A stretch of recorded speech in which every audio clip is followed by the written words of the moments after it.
All right. Look at us. Is it weird, Kratz? We're not bots. AJ and me exist in the same place. Actually, you can still basically AI us into the studio down here in Studio AJ, so that doesn't really help the cause. But before this, sorry everyone if it took us a second to start talking when the show started. AJ was going through the cities that he's going to be visiting over the next couple months, and 10 minutes later he finished telling me where he's going to go. Couple months. That's just till the next couple weeks. That's the next couple weeks? Yeah. Jeez. I wish it was the couple months. Just what? Well, the one that we can mention right now is your next game, which we can talk about more on Thursday, but your next game is in San Diego. Brewers, Padres on Saturday. That's a good one. That's good. Do you know the pitching matchup yet? Or too early? Don't know it yet. Too soon. Some of the teams are really trying to be super sneaky about it. They can try to forecast it out, but then they're like, oh, well, this guy could come back or this guy might, but Wade Miley for 1 out. Yeah, I mean, they could try that trick again.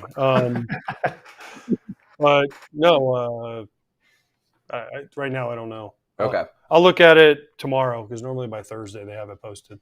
Right, because they'll often meet It with should be Tobias Myers if I'm doing my math right. Yeah, but then, some teams are like, oh, we're going to be sneaky, and they won't tell you. So, I mean, it looks like Vasquez is listed for San Diego, and then Milwaukee is TBD. Okay. So Milwaukee's often TBD over the years, unless it's Corbin, Brandon, or Freddie. I mean, I'd love to get Cease, but he's Friday. Cease is Friday. Yeah, that's your boy.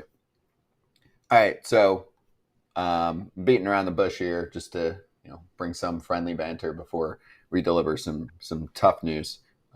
So Willie Mays passed away. Obviously, we're not delivering it. Most of you already know about this unless you've been living under a rock for 12 hours. But 93 years old, he passes away of baseball world.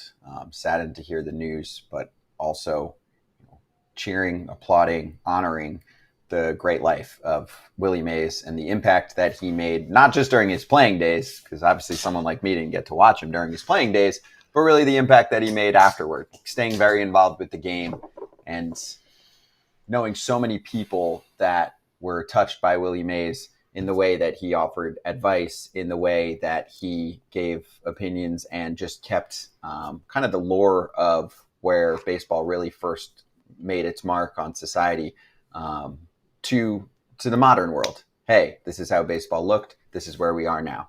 But what do you have on Willie for us? Well, I got to play for the Giants 20 years ago, and he was around all the time. And it was awesome. You just sit down and talk to him, and it was amazing the stories he would tell you and what he would say and how he would talk to Barry Bonds and just like talk down to him. It was great. Love that. It was amazing. But no, this guy, man, like to be able to spend that year around him, spring training, he was there every day, and he'd just sit in the middle of the clubhouse and you just go to, hey, Willie, hey, what's up? And he'd talk to you, talk to you for as long as you wanted to sit there and talk to him. And he was great. I mean, he's great. He was one of the best, make the argument, top 5, top 10, whatever you want to put him in the, you can mix and match however you want. But this guy is one of the all-time greats, and he will be missed because of his smile, because of his personality. And I'll never forget, he had a little guy named Pee Wee that walked around with him everywhere. It was his bodyguard, Pee Wee. And he carried a briefcase. And in that briefcase was a whole lot of money and about 30 pairs of glasses. Literally, he'd open the briefcase up and sit there, and there was at least $10,000 in cash and about 30 pairs of glasses. I said, Willie, why do you carry the glasses? I'm like, the money? Okay, understood. But why the glasses? He say, what if I lose a pair? I'm like, Willie, there's 30 pairs in there. He's like, I might lose 2 pairs. You never know. I just want to be prepared. Might lose 28 pairs. I mean, you never know. But that was Willie. I do just my laughed. glasses a lot, so I feel. Yeah, that. he was great. He was unbelievable, though. And we're going to talk to Bob Costas about Willie a little bit later on. If you're listening to the pod, of course, we split up the pods, so look out for a separate Bob Costas pod, or you can just check out the show on YouTube. But Kratz, did you ever come across Willie? And if not, I'm sure you spoke to people about, Willie's stories and got some of the good insight on what he brought and how unique he was. And how, yes, I think that AJ put it well, how he was able to speak to the game's legends in a way that many others couldn't, if that makes sense. Griffey, Bonds, etc. Like, hey, I'm I'm a bigger deal than you, I guess, in a way. Bigger deal than you, and guys, superstars, they don't have many people to look up to. And he was a guy that they looked up to. That's all I ever heard about Willie was the one time I met Barry Bonds, he was talking about Willie. Like, that was the only time I ever heard him talk about, live connection, you and me. And so when a superstar like that talks about somebody that's a figure in his life like that, it's you know what kind of impact he's made. And really, if you look at his stats, if you look at what he did in his career, he's known for the amazing catch that he made in center field. He really, ultimately, if you base it on WAR, should have won, I counted this morning, 8 other MVPs. So he should have been instead of a 2-time MVP, because there were seasons when he had like a 10.6 WAR. And I know WAR is not the end all be all. I'm just saying the amount that he dominated the league is incredible. It was incredible to me. I had no idea, because there's a lot of black numbers on his baseball reference page, and it's not just homers; it's everything. And to me, I think he should have more awards than he does. You're saying when you go on BBRef and they bold certain categories that he's leading, he was that far ahead. So you didn't get that from someone else on socials? Like, you did the homework, and you said, I've got 8 MVPs instead of 2? 1955. 55, okay. 58, 60, 61, 62, and 63. He led the league in WAR all years. He did not win it. That would be 8 MVPs. Wow. Yeah, but that was a different time. Nobody cared about WAR. No. That was a completely different WAR. yeah, obviously. No, I mean, nobody. The WAR. That's why WAR is not the end all be all by far. But I will say this: I got this ball right here. I want to show it. It's Willie Mays autograph, right?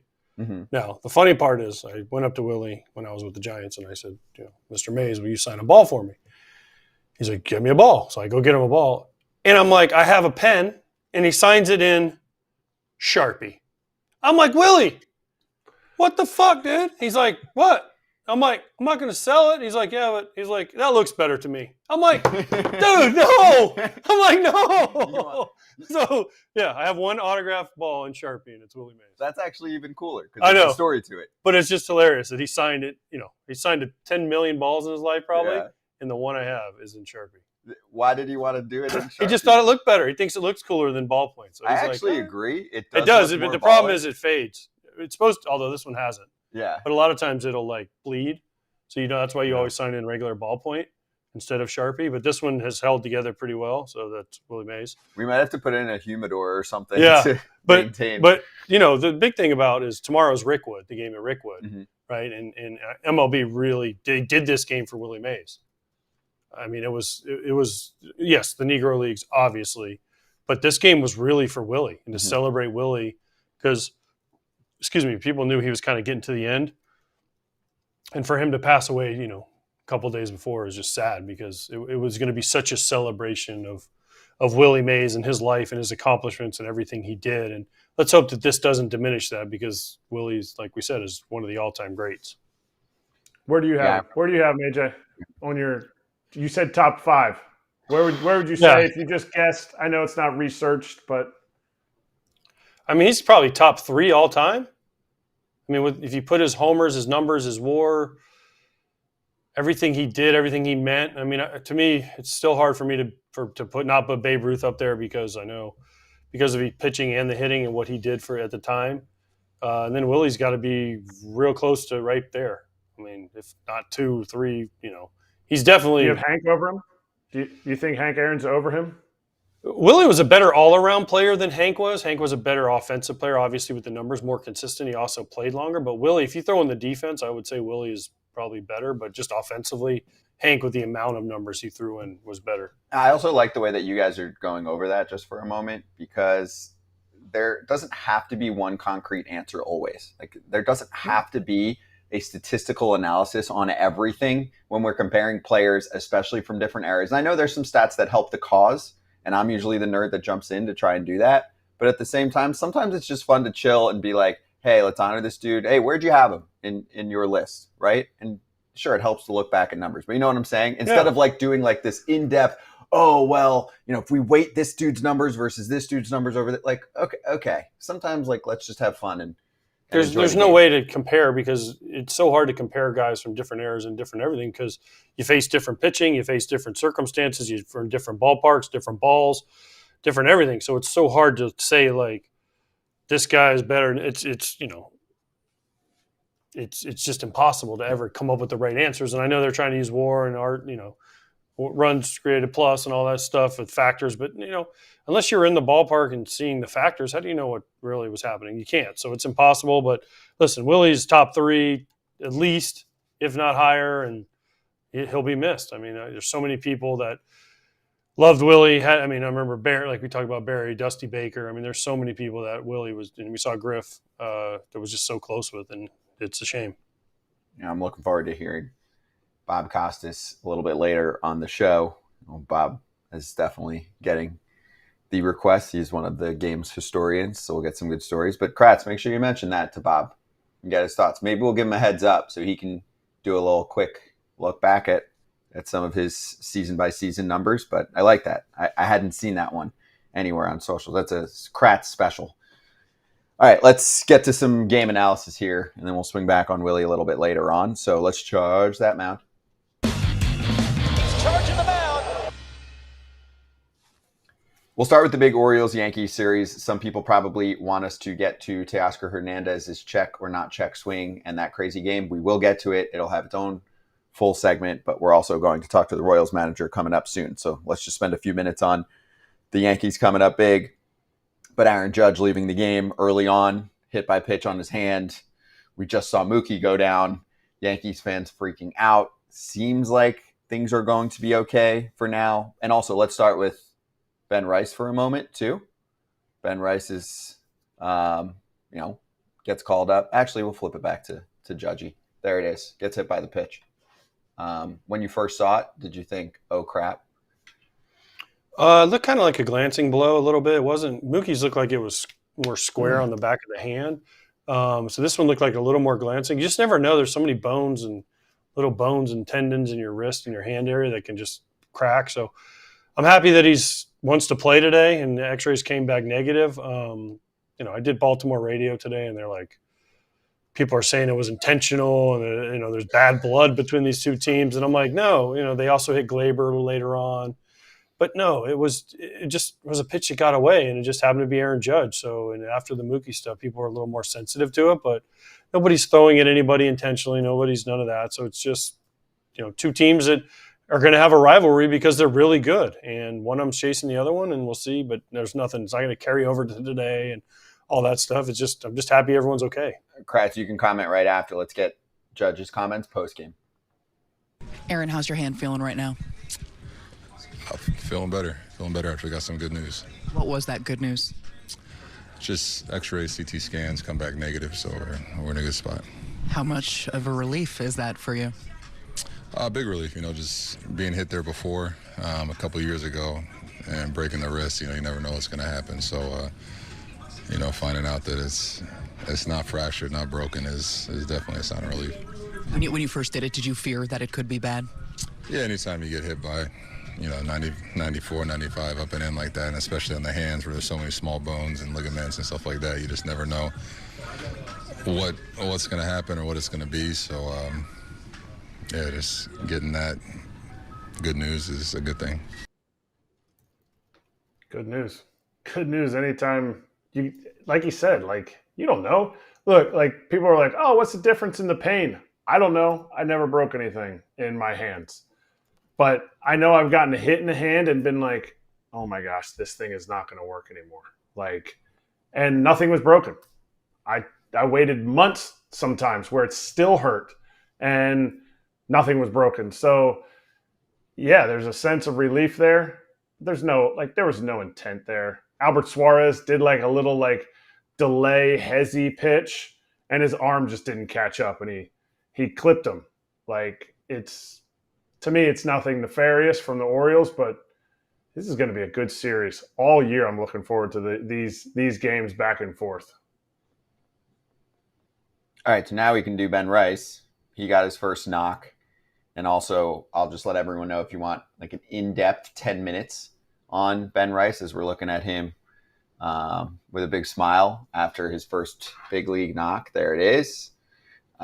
We did a prospect profile on Baseball America. So if you want to check that out after the show, I can also drop a link there in the description right now. But a really good in-depth prospect profile from some of BA's experts on how they think Ben Rice is going to fare in the bigs. And they have solid projections for him.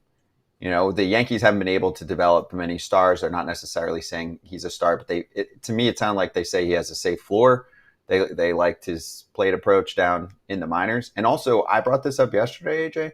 Anthony Rizzo was not hitting. He was bad this year. I'll look at the specifics, my favorite, the OPS plus and all of that. But if this dude comes up and he's an average contributor on offense for them, it's actually an upgrade right now. Yeah. I mean, I've seen good things about this kid, and his approach is the way he was hitting for some power and down in AAA. So I mean, it's still hard to replace Anthony Rizzo. I know. Listen, Anthony Rizzo's won World Series. He's been through it all at first base. But yeah, maybe he'll bring him a shot of energy. Not that the Yankees need it, though. I mean, the Yankees are running away kind of with the American League. So I don't know. I mean, it's tough. You never want to see a guy get hurt. You love seeing kids come up and get their first big league hit, but. Yeah, Anthony Rizzo was struggling, so maybe this will change some things. But listen, when Anthony Rizzo comes back healthy, Anthony Rizzo is going to play first base for the New York Yankees. Yeah, 630 OPS, 79 OPS plus, minus 0.4 WAR, 223 hitter. Yeah, he was off to a bad start. Yeah, means remember when Aaron he's about to get hot. Like that? Mm-hmm. Sure. Remember when Aaron Judge was like that? Yeah, I do. But good to have reinforcements just in case. Yeah. Good depth problem for the Yanks. And like I mentioned, I'll post that little description link. We've got our next guest ready to go in 30 seconds when we come back. Unified Healing is sponsoring this episode of Foul Territory. Unified Healing is an innovative global network of wellness centers powered by Energy Enhancement System, or EE System. This technology promotes wellness and deep relaxation, and there are hundreds of locations across the globe. Interested in experiencing the EE System technology for yourself? Go to unifydhealing.com/foul to learn more and find a center near you. That's UNIFYD healing.com/FOUL. No material or testimonials on the Unified Healing website are intended to be viewed as medical advice or a substitute for professional medical advice, diagnosis, or treatment. Always seek the advice of your physician or other qualified healthcare provider with any questions you may have regarding a medical condition or treatment and before undertaking a new healthcare regimen, including EE System. All right, we've got our next guest ready to go on FT Live. He is the Royals manager, Matt Quatraro, and Kratz will probably like this. I'm going to announce the hello in a unique way. Matt, great to have you on. So we joked because we knew you were coming on a couple times. We were like, the meanest dude in Major League Baseball. And we mean that with all respect, because I think it's very difficult to have the role that you have, be known as one of the nicest guys in the game, yet be able to command a room the way that you're doing. And it's a big reason why the Royals have turned things around so quickly. So how you doing, and how do you like that intro? Like the nicest authoritative figure in the game, something like that. Yeah, I appreciate the compliment. I don't know where you're basing that I command the room, but I appreciate it. I hope that's somewhat true when it needs to be. But, a lot of people get to have a voice in our clubhouse and in our organization. And I think that's one of the reasons we've gotten off to a decent start. Blah, blah, blah. That is not true at all. The reason you command the room is because exactly what Paul Hoover told me. And this is a compliment not coming from Hoove, but coming from the rest of the organization that didn't know you.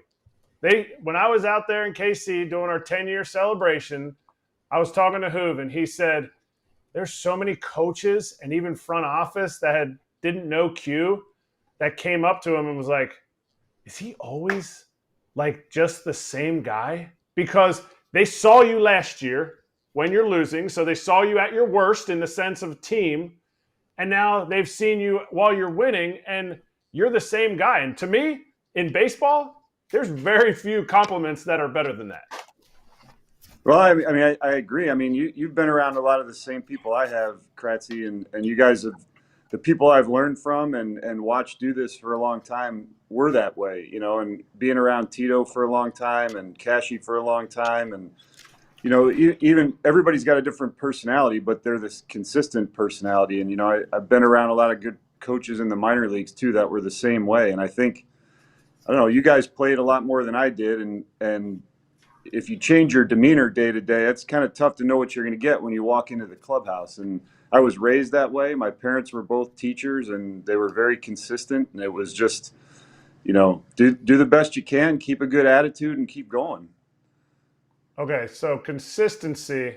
I'm going to see if I can get our director to put the video up of a video that's now going to the video of you, I would say, flipping your lid. Okay, in this game. Okay, we have the blocking of the bag. Can you walk us through exactly your temperature here and what you saw on the play and this? I mean, good night. This is, I've never seen you like this.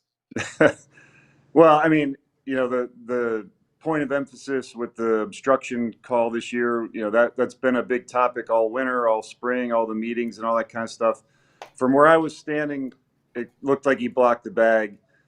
Clearly, you know, that obstruction call is to avoid injury. And, you know, Bobby's sliding in there. You know, we don't want anybody to get hurt, none, you know, especially him.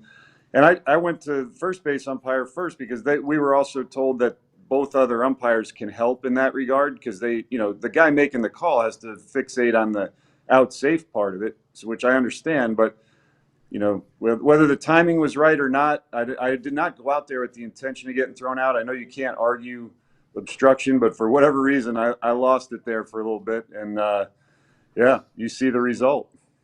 Do you have any idea what he said? Because there was one moment, like, did he say, like, Q, don't say another word? Or what did he say that really made you flip out? And have you flipped out at your team like this? No, I'll answer that question first. No, I have not. No, he said you can't argue obstruction. I'll give you one more chance to go, you know, to get out of here or something like that. And then that's where it turned for me. That set you off. My only ever ejection coaching basketball was the guy was like, it wasn't an ejection. I just got technical. But he's like, you say one more word. And like, I don't know what it was about him telling me just one more. So is that what set you off? You're like, one more word, because you got a little child at home. You got a little child that is watching. The twins are watching. Yeah, no, it was, I don't know. You know, you get out there and you don't really know in that moment what you're doing or I felt completely convicted that he had blocked the base, and that's what was angering me more than anything. It wasn't anything the umpire said or whatever. I mean, that's my anger coming out. Nothing he had to do with it other than the fact I thought he should have made the call. Yeah. But my kids told me the next day, don't get kicked out of the game today, Dad. I like it. One more follow-up on the actual play itself, because we talked about it, and some fans replied to our video saying, well, he had the baseball already, so it doesn't matter. So can you help to clarify what you know? Because you probably know better definitely than me, but maybe than, you know, the fans and everyone else on the specifics of how it's being looked at this year. Yeah, you can block the base if you have the ball. Now, that was split second right there, whether he started to do it before he had the ball or not. I mean, we can slow the tape down a million times, whatever. Regardless, when I watched it live, you know, I didn't look at the replay. I didn't ask for any of that. It was just me going out there in the moment, asking for the umpires to help. They were convicted that he didn't have it, and it just turned into a old school baseball argument without replay. Yeah, I like that. It's a good breakdown. Okay, so now let's get into some players. Let's start with Bobby Witt Jr. I know you get asked this all the time, but take us through the progression, even from last year to this year, as he continues to improve and, you know, is getting close to being whatever you want to call it, a top 10 player in the sport, if not more. Yeah, well, last year was really impressive to me because April and May, he was just doing fine at the plate, nothing outstanding, you know, had a couple good stretches. But then, you know, around beginning of June when he was he started to really improve his plate discipline. He started to swing a little bit less, especially earlier in the count. He started laying off the high fastball more. He started pulling the ball with some authority more instead of everything going the other way, forcing it the other way. And then, as you know, you get 200 plus plate appearances and you move your offensive numbers up as much as he did. That's what really showed me not only the physical attributes, but the mental grit to keep doing that day in and day out and drive your numbers up with all those plate appearances. He's relentless in working on his defense, which is really impressive because those are the things that, they don't show up as much day to day, making one play that was like a 60% play instead of letting that one go by. But over the long haul, just continuing to work on those, what he considers his weaknesses, that's really impressive too, because he's very open to different suggestions and different ways of doing things with our infield guys, with Jose Alguacil and Vance Wilson, and all those guys are really helping him. And then this year, obviously the offseason with the contract and his commitment to the organization, that really said a lot to me about who he was as a person, coming off a couple bad years as a team, that he wanted to be here, and the organization has no doubt that he's the right guy to build around. The respect in the clubhouse really stands out, especially that he wins it from guys through his hard work. And he's not a big talker, but he's a guy that really commands the respect of the room, and especially guys like Salvi that have respected him so much so quickly in his career. That tells me that we got the right guy. How did it go when he signed that deal? And, did he change, right? Did money change him at all? Money can change you in a good way too. So can feel free to go that way too, where you do walk into a clubhouse, there's a comfort level and an expectation where you're like, I am the guy now that's being asked to, carry this franchise for a long period of time. I know he talks about Patrick Mahomes a lot, in his interviews, and wanting to be that version of him for the Kansas City Royals. So do you think the contract actually was a help for him? I think probably it was in some way, right? The security, not just financial security, but just personal security of knowing where you're going to be, knowing where your family's going to be. He comes from a great family. His fiance is awesome. They're just wonderful people to be around, and to be able to know, okay, let me sit down here. Let me do everything I can. He talks a lot about helping to make everybody around him better too. And that's not just on the field, that's in the clubhouse. A lot of these guys, as you know, have come up together, the position players especially. And I think he sees that as kind of a responsibility of like, okay, we did this together coming up, and I want to see all these guys succeed in the big leagues with me. And they marvel at his physical abilities, but you just can't find somebody like him very often that's the combination of humility and talent. So I don't think it's changed him. If anything, it's probably been a relief to him that there is that security built in. What about my Venezuelan brother, Salvi? What is the change that he has made? But take me to spring training. When you saw him in spring training, did you think Salvi could have an unbelievable year if I'm the first manager to actually back-to-back years not play him an exuberant amount behind the plate? Well, that starts with him, as you know, Kratzy. I mean, he wants to play every single inning of every game. I mean, I think he knows now he's 34 and can't do that anymore. But, last year we approached him about playing some first. We had Vinny down, Prado was down. Some of it was out of necessity, but we saw the benefit of, his athleticism over there too. When we tried him out over there at the beginning, in the workouts, you're like, this is going to be good. And he likes it. He loves to be able to interact with the fans, with the other first base coach, with the umpires, all that kind of stuff. But make no mistake, the biggest driving factor for Salvi is winning. You've been around the clubhouse a lot in Kansas City. You see the pictures of him as in those 14, 15 years holding the trophies up, that huge smile, that the magnetism that everybody sees. That's real. And that's what he's really enjoying. He was unbelievable about it last year, even in the losses. But now with the wins coming a little bit more often, he's really feeding off that. And the more he's feeding off it, the more we can feed off of him. Hey, Q, I want to ask you about another dude. Cole Reagan's obviously money pickup for the team last year. a little before the trade deadline with Texas. So on the specifics here, I'm looking at his innings totals. I'm sure I'm not the first person to ask you about this one either. He's been so damn good. You're on track for a postseason appearance for this team. He's had 86 innings. His major league career high is 96. I'm sure you know more of the details of how many actual pitches he's thrown, as a pro and where he's been. But he has had injuries early in his career. That is why he was maybe a little bit overlooked. I know he made some changes when he came over to KC, but I'm getting to the point of how do you manage this the rest of the year? We had Matt Blake, pitching coach for the Yanks, on the other day to talk about Heel, and he kind of hinted at giving him some breaks, maybe even moving into the bullpen. Now, that's a rookie. This is a dude who's 26, who's had some time, but what are the conversations like right now? Yeah, we're completely aware of it, but we also have in July we have like one of those weird breaks in the schedule with you got the All-Star break, but then we have every Thursday off for basically the whole month. So we feel like there's going to be some time there where we can pick up an extra day or two, or when you come out of the break, we'll see how we slot guys. How many days off he'll get around the All-Star break. But the one thing about Cole is his physical preparation, not just like for his arm, but for his body and the recovery and all that stuff.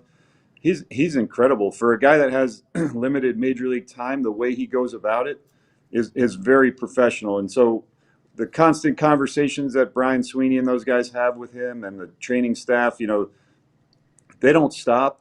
And we listen to what they have to say. We've already gotten, he and Lugo a couple times through, gotten the extra day. So we're doing the best we can, but we're gonna push. He's physically in good shape. We're gonna listen to what he has to say, but we're not going to be afraid to take him to new heights. I mean, we've talked about that throughout the whole offseason too. All right, you guys are in Oakland. Reagans could strike out 100 today, just saying, against the A's. But it's your last time there tomorrow. Are you going to take anything home because you're never going to have to go back to Oakland again? Are you going to throw a party and be like, no more Coliseum, or are you going to take a memento home with you? No, I'm not much of a memento guy. I mean, I like to walk around ballparks. I like to see, kind of relive some of the history, like the games I watched as a kid, and even in the recent history. We were fortunate enough to play here in 19 for the wild card game, and the stands were packed for BP. They were booing us during BP and stuff. So like some of those memories I'll hold on to more, but I'm not a big memento guy. All right. Well, you talk about walking around the park and not taking any mementos. What is a manager's day?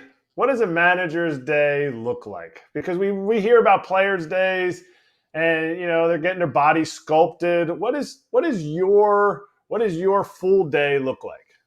You just saw me. You didn't think I do a lot of sculpting? You look like a lot of sculpting is pre getting to the field. Okay.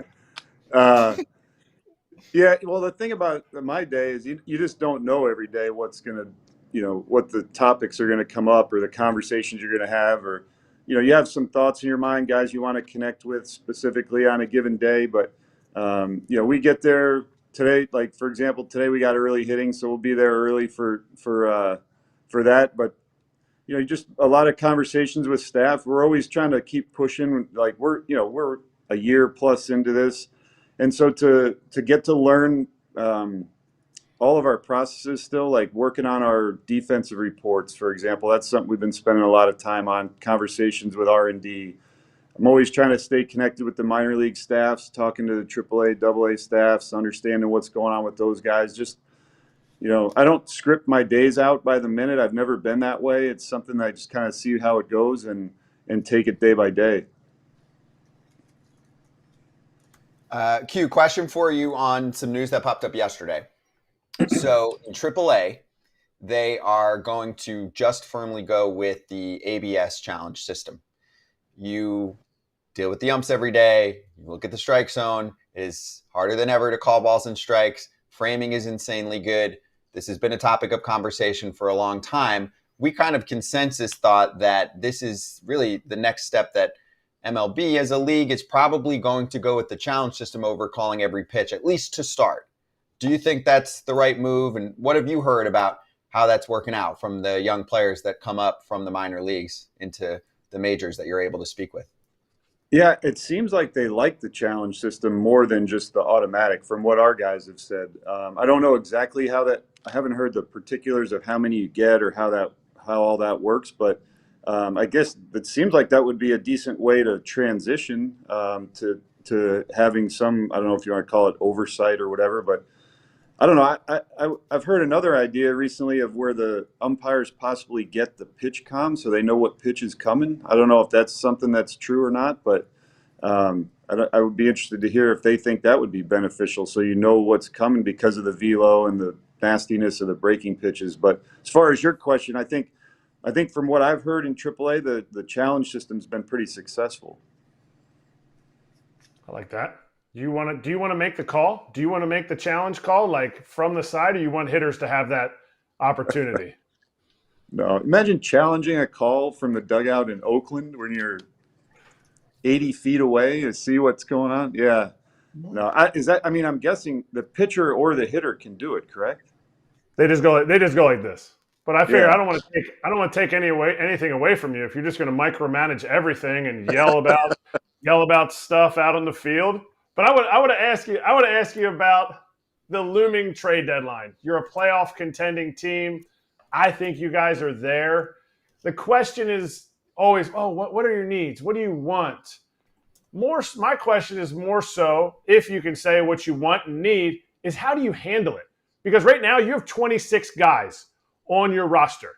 And when you say, hey, we need bullpen help. Hey, there's 5 or 6 guys in that bullpen that are like, was Q talking about me? Like, yeah. I'm trying my best. How do you handle it? That's absolutely true. I mean, you guys have lived that. You know how it feels in the clubhouse, and that's that goes even to stuff that's not trade line related. You know, I mean, a big part of the game is like talking in the industry loves to talk about prospects and who's doing what in the minor leagues, and all of those things can affect guys' mentalities. So really, you know, the message, you know, we're very fortunate because a lot of the guys, when you talk specifically about the bullpen, like we have the Will Smiths and the Chris Strattons down there, and the guys that have done this for a long time that can really help stabilize not only the performance but the mood down there. And they do a lot behind the scenes. They do stuff in the clubhouse, and we have position players that have been there too with Salvi and Frazier, and I rely on those guys a lot for things like that. You know, if we have something coming, whether it's trade related or not, or just behind the scenes stuff, you know, I try to get with those guys first and talk through things so they understand what thought process is, and they can help, you know, get the message to some of the players, because players know players better than anybody, and I think that's the best way to try to handle it. Specifically on your bullpen, is there a talk in the organization, or is there a push to try to find more strikeouts in the guys that you have? Or is it, we had Matt Blake on the other day, and they're like the Yankees bullpen, everyone's like, oh, vaunted bullpen. They're like 22nd in strikeouts in the league in their bullpen. They're having success, but is there an organizational feel that, hey, you know what? If we as the Royals don't strike more guys out, we're not going to have success? Or is it kind of a shift? Like, hey, we're looking for soft contact and we're fine with that? Well, I think you can't all of a sudden make somebody an elite strikeout guy that doesn't do that. But what the pitching guys try to do is develop something that will either do both, like you said, get off the barrel a little bit, you know, like developing a cutter for somebody that can get up and in on lefties, or a changeup that can get under the barrel, whatever the case is. Or if they feel like, hey, your slider needs a little more tilt, it's going to get a little more swing and miss, it's got good characteristics, it's just you're not locating it, those kinds of things. They're going to share those messages with the guys, but outs are what's important. Strikeouts are nice out of the bullpen, but outs are what's important. So whether it's soft contact, you know, that's part of putting a complete team together too, is putting a good defense behind them. And that's something that we've been pretty good about this year, is fielding the ball. So, yeah, I think it's kind of a nuanced answer, because you can't just say, hey, we want strikeouts, and then, you know, if they're not coming, you know, I mean, teams want to strike a lot of people out all the time, but I think recently you've seen some teams make adjustments to different approaches at the plate too, and just getting the ball in play more often and trying to see if they can create some stuff on the bases. Yeah, we saw Arizona do that all the way through the World Series last year, and it's been fun to watch this product of baseball. And, you know, KC has done a nice job playing to its ballpark in addition to, the rule tweaks as well. So Q, thanks for the time, man. Awesome to have you. Keep doing your thing. And yes, stay on the field for the kiddos, please, because we enjoy watching you manage the game. All kidding aside. Thank you, Q. Thanks, guys. Have a good day. You too. Matt Quatraro, the Kansas City Royals manager. Great conversation. Before we move on, just a quick question for you guys, because I asked them about the ABS challenge system. Mostly getting consensus from people being like, yeah, let's do it. Let's try that out at the next level where you get a few challenges. And if you're right, you keep the challenge. What do you think about the other thing that he mentioned? The umpire receiving word on what pitch is coming? No. To help him make the correct call? No? No. Because how are they going to regulate it? What do you mean? How are they going to know that he's not having it loud enough to where the hitter can hear? I mean, no, that's a no. He doesn't need to know what's coming. They haven't known what's coming for years. He doesn't need to know now. Okay. No. And he could move. You like, hey, every time Laz Diaz is behind the plate and he knows a fastball's coming, he sets up like this. It could be an easy tell that could be relayed to the hitter like that. That's a good call. I wonder why that gets brought up. Do you think that gets brought up within, the initial group that maybe doesn't think like this, and then it gets kicked around to people like you guys who can squash it in 3 seconds? Sometimes there's good ideas where you're like, oh, maybe I'd consider that. This one was a pretty direct, like, no. Yeah, I mean, ABS, let's try it. Yeah. But if they want it, the rules are going to happen anyways. It's not like anyone has any say other than Rob Manfred. True. So I completely forgot about that until you just mentioned it. You just put me in a bad mood about like that hasn't been brought up for a while. That just irritates me. But there's a line. I do think the line, and it's not often that I'm going to play defense here on how that's being put together, the rules. If they say, hey guys, idea for next year to help umps make the right call, they're going to hear the pitch in their ear. And the entire league, player-wise, is like, yeah, that's really fucking stupid. What are they going to do? Switch pitch comms every half inning? Why? Those things would die so fast. Side and the other. Well, they would make it so that they can just hear all the pitches. You're saying they need the one. But then, I mean, somebody's going to figure out a way to hack in and hear the pitches. Yeah. Either way, you've already come up with like 8 examples of why this is not it. It's a bad idea. Okay, good. All right, let's preview some games tonight, shall we? Thanks to SeatGeek, the official ticket marketplace of Major League Baseball. Got you covered for your baseball ticket needs. It is the best ticketing app out there. Secondary ticket marketplace. Go get some tickets to one of the games that we're looking at tonight, perhaps, if you're in the area. We're going to kind of reverse engineer this, where we'll talk about the game last night after this, but the Dodgers-Rockies series continues tonight, and it's interesting because Bobby Miller returns for the Dodgers. You kind of forget about who else is sitting on the injured list for teams sometimes. Bobby Miller at his peak can be a prime playoff starter for the Dodgers. I know it didn't work out for him last year, but it was his first go-round in the playoffs, but he's got the stuff to help this team make a World Series run if his shoulder's okay. 100%. I mean, there's a whole bunch of Dodgers that are on the IL right now, starting pitchers-wise, and who's going to step up with Yamamoto going down now? I mean, Buehler getting rocked again last night. I mean, geez, what was it, 4 or 5 in the first inning before, it was like, oh boy, here we go. There was no FU on anything again, as he said his start before. So, Glass now, how long can he keep going? Because he's kind of been the one solid thing that they've had. But they need Bobby Miller. They need somebody else. Stone, Kershaw, is he coming back? When's Yamamoto going to be back? When's, it's like, oh boy. But they still find a way to win. But yeah, they need Bobby Miller to be good. Shows that the Dodgers' depth is awesome. Dodgers have great depth, but they did not have any depth in starting pitching. It was said at the beginning of the year, they put a lot of money into this team. Even with all their guys out there, Bobby Miller still, to me, he's their number 2. I don't think Yamamoto's taken his spot yet, but now Yamamoto's on the IL. Talking about giving Buehler a extended breather. Like there's a lot. If your starting rotation's hinged on Glass now, they're going to add. They're going to add. That's it. You think they're going to add a premier starting pitcher, like a playoff starting pitcher at the trade deadline? Premier? No. Well, I don't know that any premier are there. But to me, if there's a team that moves on starting pitching before everybody else, somebody that's going to eat innings? Because now we're talking about who's eating innings for you. To me, I don't think Bobby Miller goes too long today, just coming off the IL.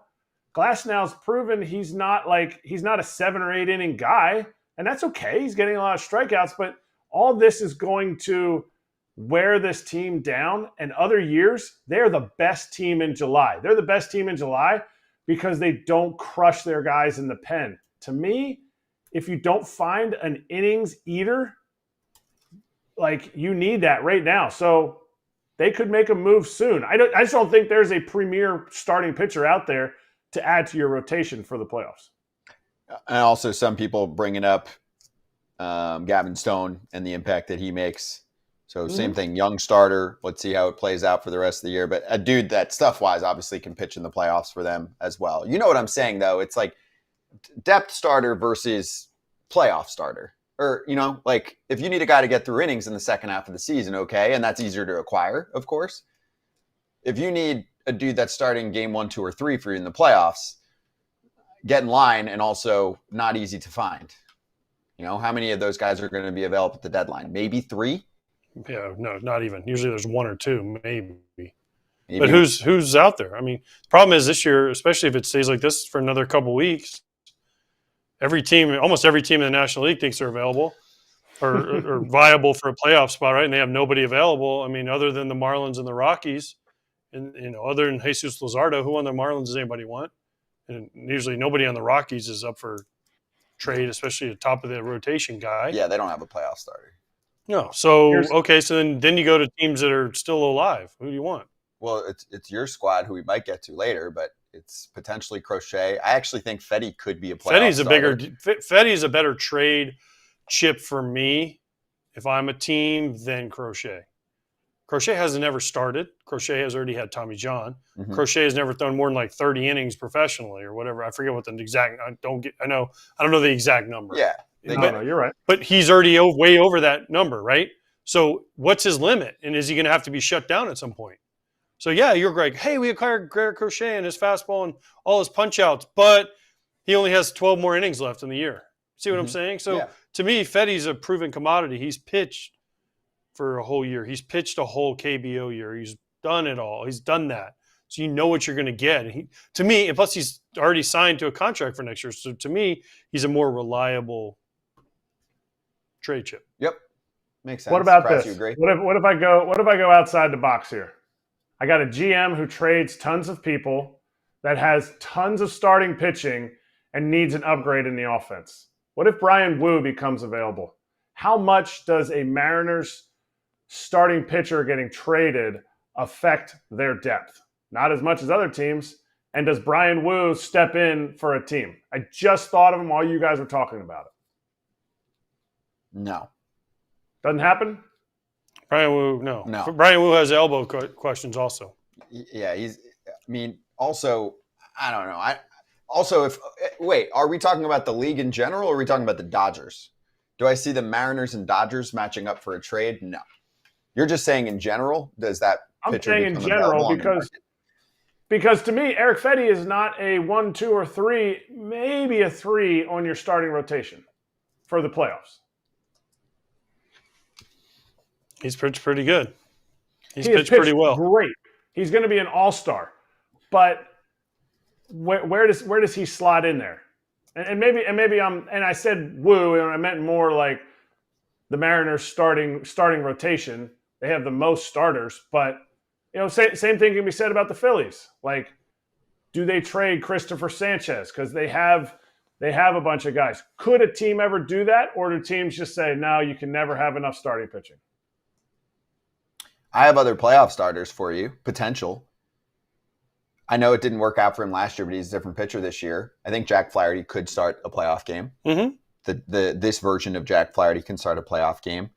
I do think that Chris Bassett absolutely can start a playoff game. Mm-hmm. Don't count out the Blue Jays. Got a whole bunch of guys. Right. So Luis Severino, can he start a playoff game? This version of Luis Severino? Sure. Right? Depending on, where the Mets are. The Mets Yeah, I know. Keep going Grimace.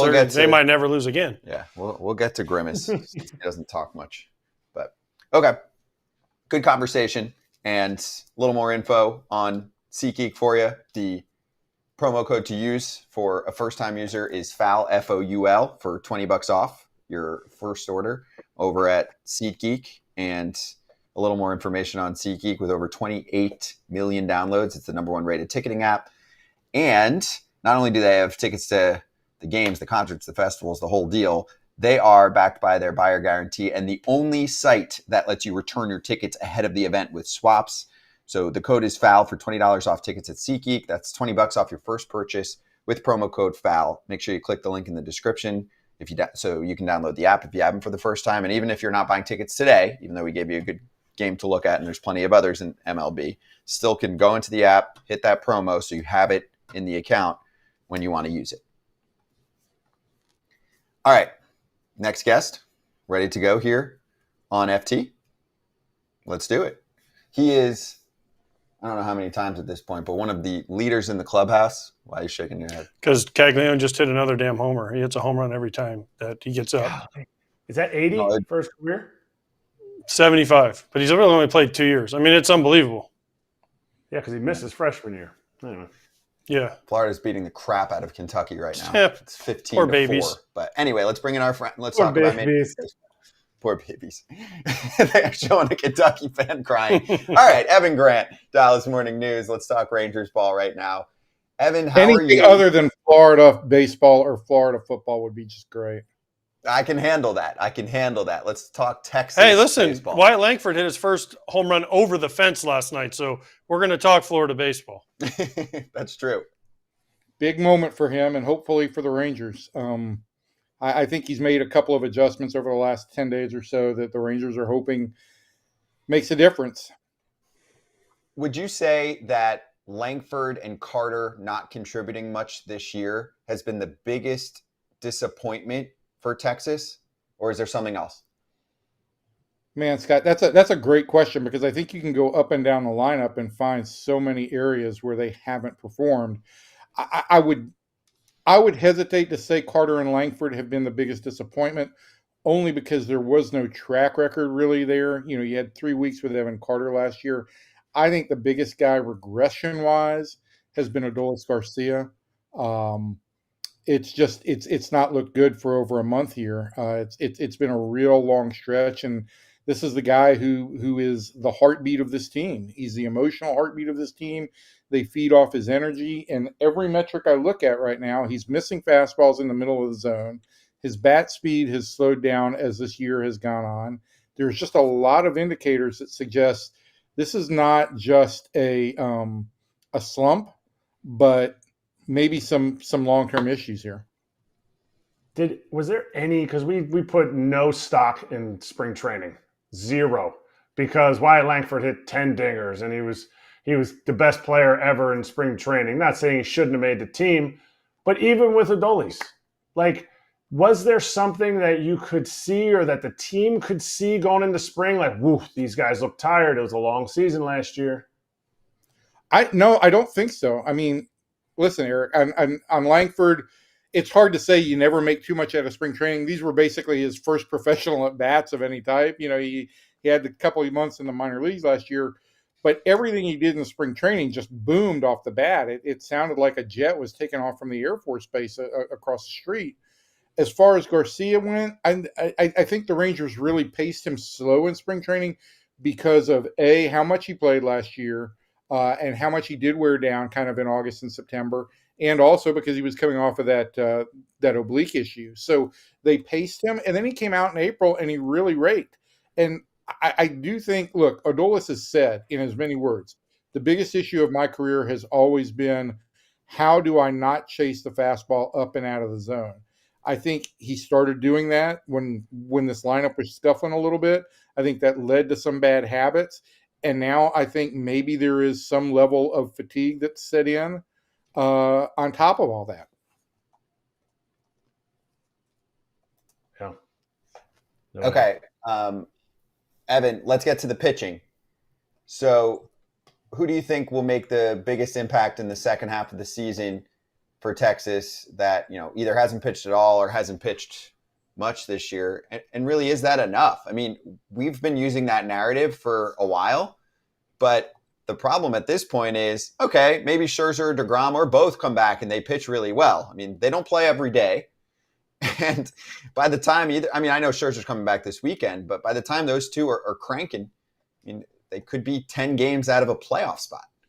Yeah, I think they're 5 games back of the last wild card spot right now, and that certainly is more of a realistic assumption than the AL West being 9 games back. And look, Seattle looked better than them in just about every element of the game over the weekend. AJ, I think you saw that. The Rangers pitched well against Seattle. Seattle's pitching was better. Seattle had big 2-out hits. The Rangers did not.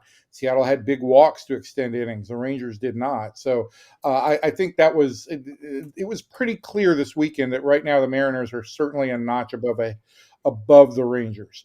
As far as the pitching staff goes, it's hard for me to say who's going to have the biggest impact because I don't know if this team gets too far out, just like you said, Scott, is there an impact to be made? What do they do if they get to the All-Star break and this team is 8-9 games back in the wild card spot with no answers about the offense? Because they're not going to go out and acquire a needle mover on the offensive side. The best bet they have to get this offense right is to get Josh Young back, get Evan Carter back, get their opening day lineup on the field for the first time this year, and hopefully they feel like they take off at that point. But I think as far as the pitching goes, if you get Scherzer back this week like you should, and you get Tyler Mahle back around the All-Star break, maybe right afterwards, you're going to start sliding a couple of guys into the bullpen. And for all we've talked about how much the offense has struggled, if you look at this team, look at last night in the Mets game. They brought Jose Leclerc into the 7th inning to replace Michael Lorenzen, who had pitched really well, and Leclerc could not work through the 7th inning. The 7th inning has been the Rangers' biggest issue all year. I think they've been outscored by more than 40 runs in the 7th inning alone.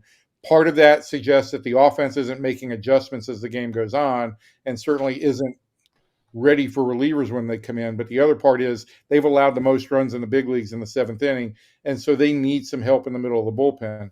Moving Jose Urena back there was a help. Getting Josh Sborz back will be a help, which they hope to have maybe by the end of this week. And then when you start talking about maybe moving a Heaney or a Gray or a Dunning into the bullpen as well, you're really adding to the ability to try and close games down without letting teams back in. Hey, first of all, before I get deep into something, which nickname do you like better, Uncle Fester or Columbo? Elvis called me Uncle Fester for a long time, though. He kind of pronounced it Feaster, which I liked. Columbo is fine. Really anybody from a 60s or 70s TV show I'll answer to, because that's kind of my deal.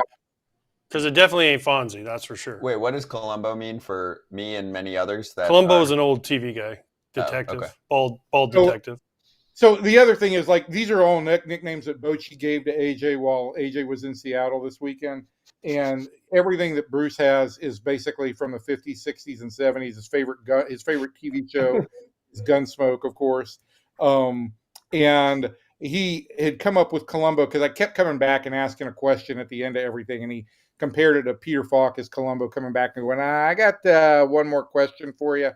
And then Uncle Fester, I think it speaks for itself since I look like a giant egg.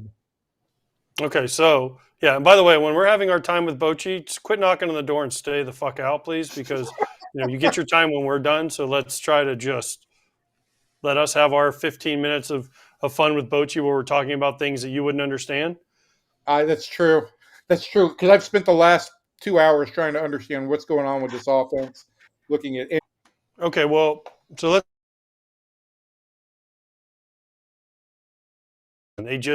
they knew the numbers, and they were just like, yeah, we're going to throw them high fastballs, and none of them can hit it. I mean, they just kept doing it and doing it. They did it on Friday. They did it on Saturday, take the 9th inning away when, the 9th inning happened, and they made it somewhat close. And then the next day, Logan Gilbert was like, yeah, here's more high fastballs with a split behind it and shoved again. So, I mean, I talked to Tim Hires, even Bochy mentioned it. how do we hit a four-seam? I've never been around a team that can't hit a four-seam fastball. So what is it? Because Adolis Garcia used to be able to crush them, right? Corey Seager, Marcus Semien, these were dudes that hit fastballs.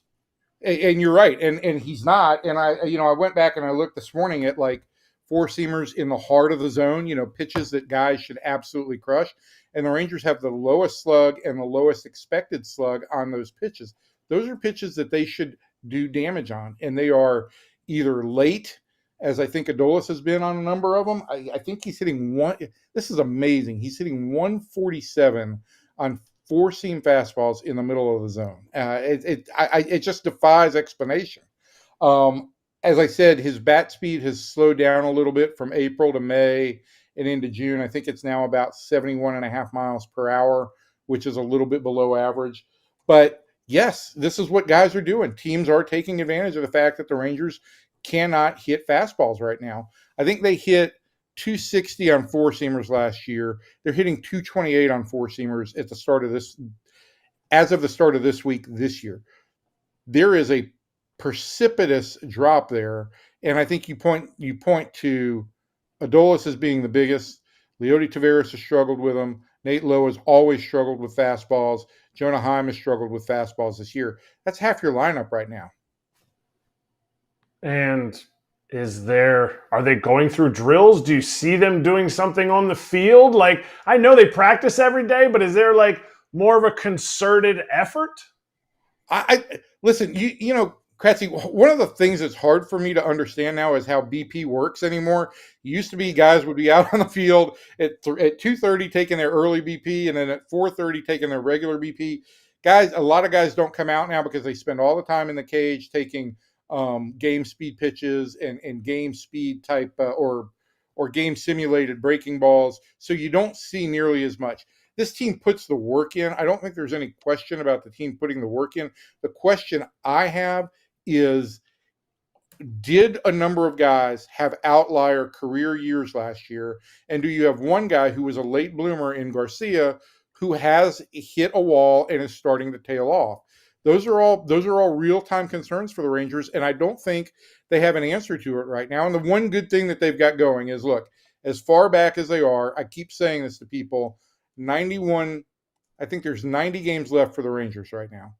There's still more than half the season to go. If they can get hot for a month, if those guys can find their way back in, that offense still has some degree of a track record that it can roll off some wins in a row. How good are the Mariners? You just saw them for 3 days. They dominated a team that you've alluded to is struggling, but are the Mariners really good, and are they better than they were last year? The pitching is outstanding. And I do think, look, they've won. They were 17-7 in one-run games at the end of the weekend. So I know what every analyst will say, that's a lot. There's a lot of luck involved in that. But look, when you've got good pitching, it keeps you in games. You've got good relief pitching. It doesn't allow games that are close to get away from you. And I think the Mariners do a really good job defensively, so they don't give teams free runs. And you've got some guys in that lineup who can run into a ball, who can do a little bit of damage. They strike out too much. That is an issue, but that's a really good pitching team. And as AJ alluded to, they're the deepest. You alluded to it, Eric. They're the deepest pitching staff in the American League right now. And the only question I have is kind of to what AJ was talking about with Garrett Crochet earlier. This team has the most rotation innings so far in Major League Baseball. Will the Mariners butt up against some fatigue and some second half issues with this kind of workload for their starting pitchers? All right, Evan, I need your top 3 best players of all time. Obviously, with Willie Mays passing, I have him in my top 3, but who is your top 3 all time? Are we talking all time or a living now?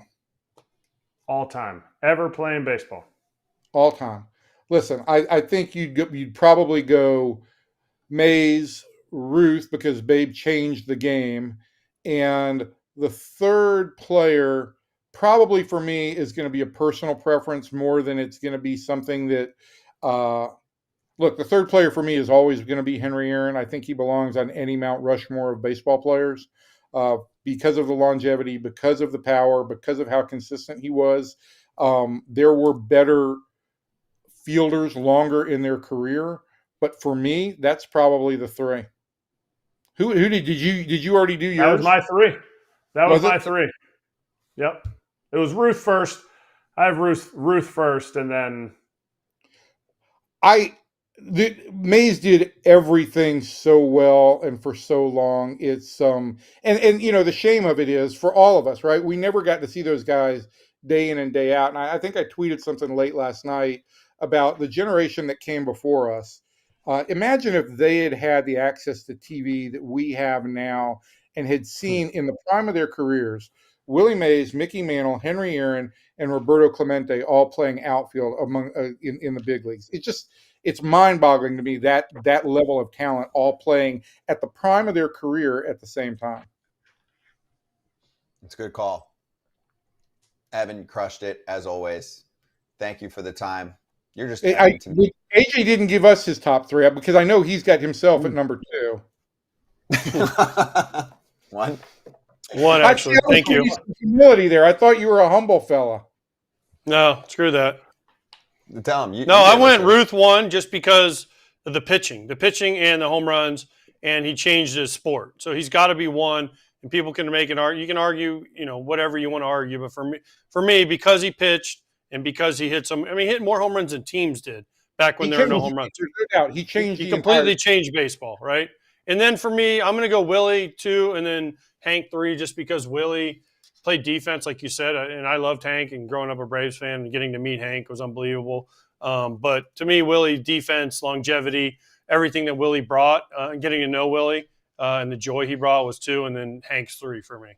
You got to spend a little bit of time around him in San Francisco when you were there, right? Mm-hmm. I mean, I showed my autographed Willie Mays ball, the only one I have that's in Sharpie. Yeah, because he thought it looked better than ballpoint, so he signed it in Sharpie for me. He had an office too, right? Didn't he have an office at the park? I think Bochy said he had a little office. He didn't when I was there. Oh, okay. But he was there. He would just come and sit in the dining room with us. Yeah, I mean, it was that's great. what Tim Flannery said. Is he'd come into like the dining area, sit down, and then just basically hold court with the coaches and any players that came by. Imagine that, right? Just that generation coming through and giving you that kind of baseball knowledge for baseball rats like you guys. I mean, what an opportunity that must have been. For sure. He was awesome. Also, confidence boost. You feel like you're a baller. No, you feel like shit when you listen to him talk. But also, don't you feel like a baller if you're in the Giants clubhouse and you're like, yeah, we get to hang with Willie Mays? Like, doesn't that kind of... Yeah, I mean, McCuffey would come around a little bit too, so... I mean, it was pretty awesome. I mean, listen, you play for some teams, you start meeting some people. I mean, Pudge was there every day in Texas. Yeah. When I was there, right? You go to the Red Sox, and I mean, the Cardinals were unbelievable. They had, this guy and this guy. I mean, Sean Dice. Yeah. Shane Dice was there every day. I mean, he was literally there every day. I mean, he's a pretty good player. But some teams didn't have that. No. Or still don't have that. No. Some teams don't have great relationships with their, former players. I know that was a big thing with the Mets. When the new group took over, they were like, hey, the old group was not treating some of the vets well, and so they just said, screw it, we're not coming anymore. And now they're starting to trickle back in. So anyway, we can go on and on. Evan, you're the man. Appreciate you. All right, I'll clear out of the way. I know you got Costas coming on to wax poetically, so that'll be awesome. People. That is true. That is true. Bob coming up in about 10. Thanks, Evan. Evan didn't even buy me a sandwich in Seattle. Really? Mm-mm. I'm surprised. Mm. Yeah, that's not his home. That's not his home field, though. I feel like when you go to Texas, he'll buy you a sandwich, like a nice. No, last time I was in Texas, he wasn't even there. So Well, I'm gonna see them. Oh, right. Remember we talked about that. ordering. You can order food to your home, the whole thing. I'm gonna see him 2 weeks in Baltimore, so maybe he'll give me some crab cakes or something. There you go. By the way, for everyone, since I like to, plug as much as I can for our guests, Dallas Morning News. You can read his articles, and also at Evan_P_Grant to give him a follow. We'll post some of these clips. Evan always does a great job interacting with our clips as well. So before we get to Bob, I do want to get to this topic because it's high up on our list. We haven't gotten to it yet. It can be queued up via Ump Show. Steer right.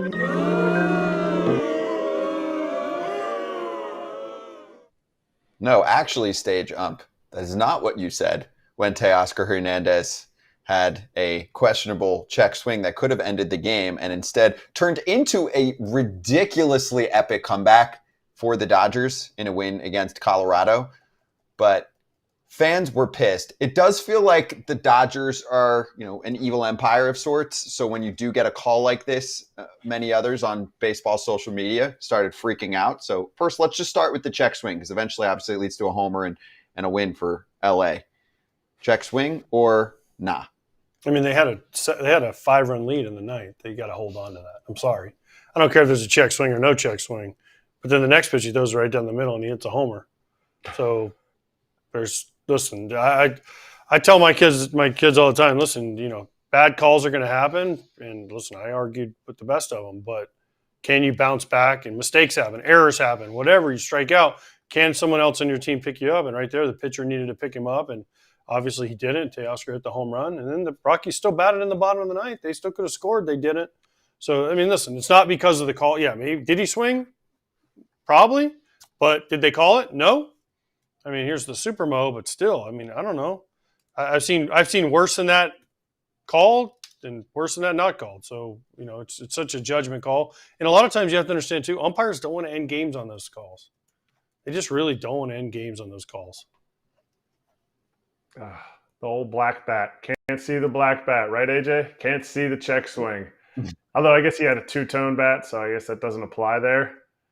Jake Cave, that video of Jake Cave yelling at the end of it where he's yelling at the first base umpire, people are like, whatever, the Rockies, they stink or whatever. If you wonder if big league players on bad teams want to win, Jake Cave's reaction at the end of this is a clear indication. He turns around, ball hasn't even landed yet, and he is so pissed. It's a one-run game against the Dodgers, and their team is 22 games below 500, and he is irate. If you don't think they care, save that take for whatever you got to take it somewhere else because they do care. But boy, was I excited when Lance did not call that because that helped my bet to hit last night. So thank you very much, Dodgers and Lance Barksdale. True. And back to what AJ said for a moment. I mean, it's not like one-run game, one pitch leads to a walk, blah, blah, blah, whatever. Like it was.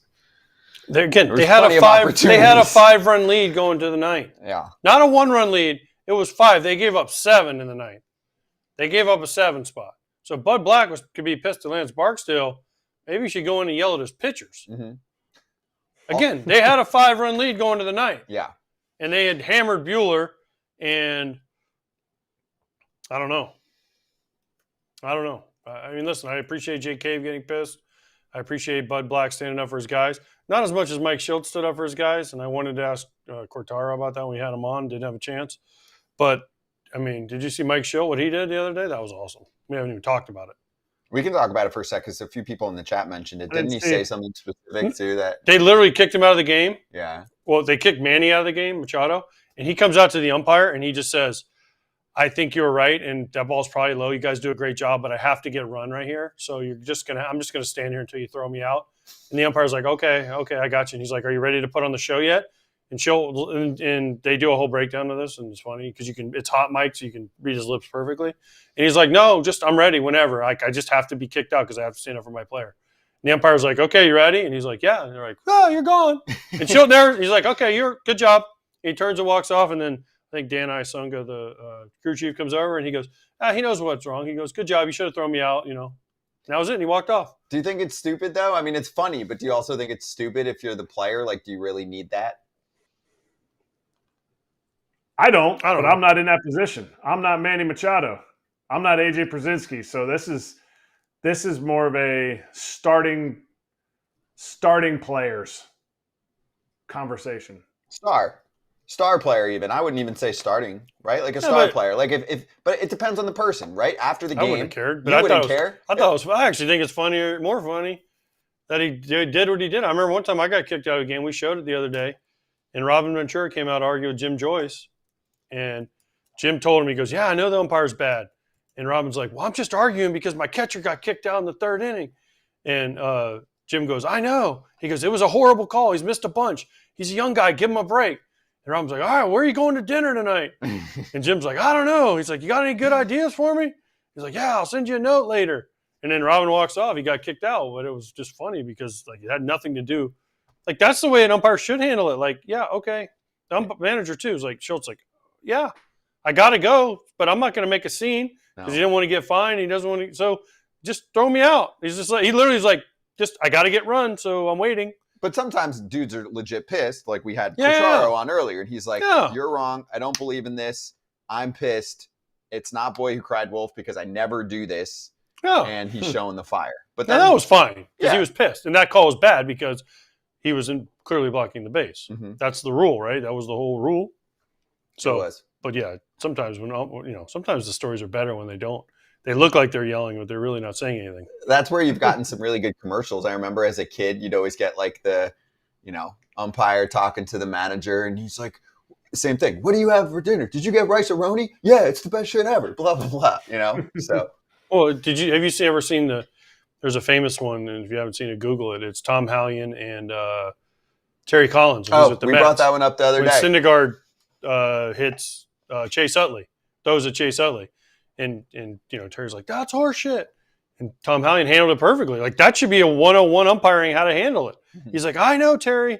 I know, but I got to do what I got to do because the league is on my ass. And he's like, that's, horseshit. Ass that's in the serious. Jackpot or whatever. Yeah. We just had that. It's awesome. But that should be umpiring 101 and managing 101. Like they both knew what was going on, but they handled it like perfectly, and that should be out there. I agree. All right. So anyway, more Dodgers conversation every Monday and Thursday. They get their own little center stage with Alana Rizzo and Clint Pasillas. By the way, they nail it on guests too. I mean, they've had half the Dodgers on the show already. So even if you just want to hear from some of them because you like the interviews that we do, theirs are great too. It's called Dodgers Territory. If you're listening to the pod right now, just type Dodgers Territory into wherever you get your podcasts. Otherwise, there's the YouTube channel. They have their own channel under the FT network. So go give them a little bit of love. Even if you don't like the Dodgers, although they mostly have a really friendly community fan base, but even if you don't like them, you can hop in and just, talk shit. I mean, Clint Pasillas is often in the chat.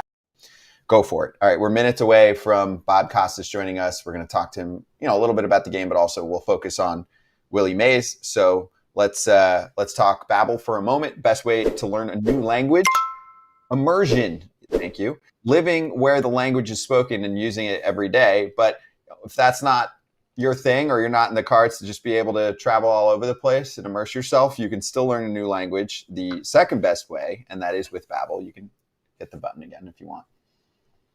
The little boop.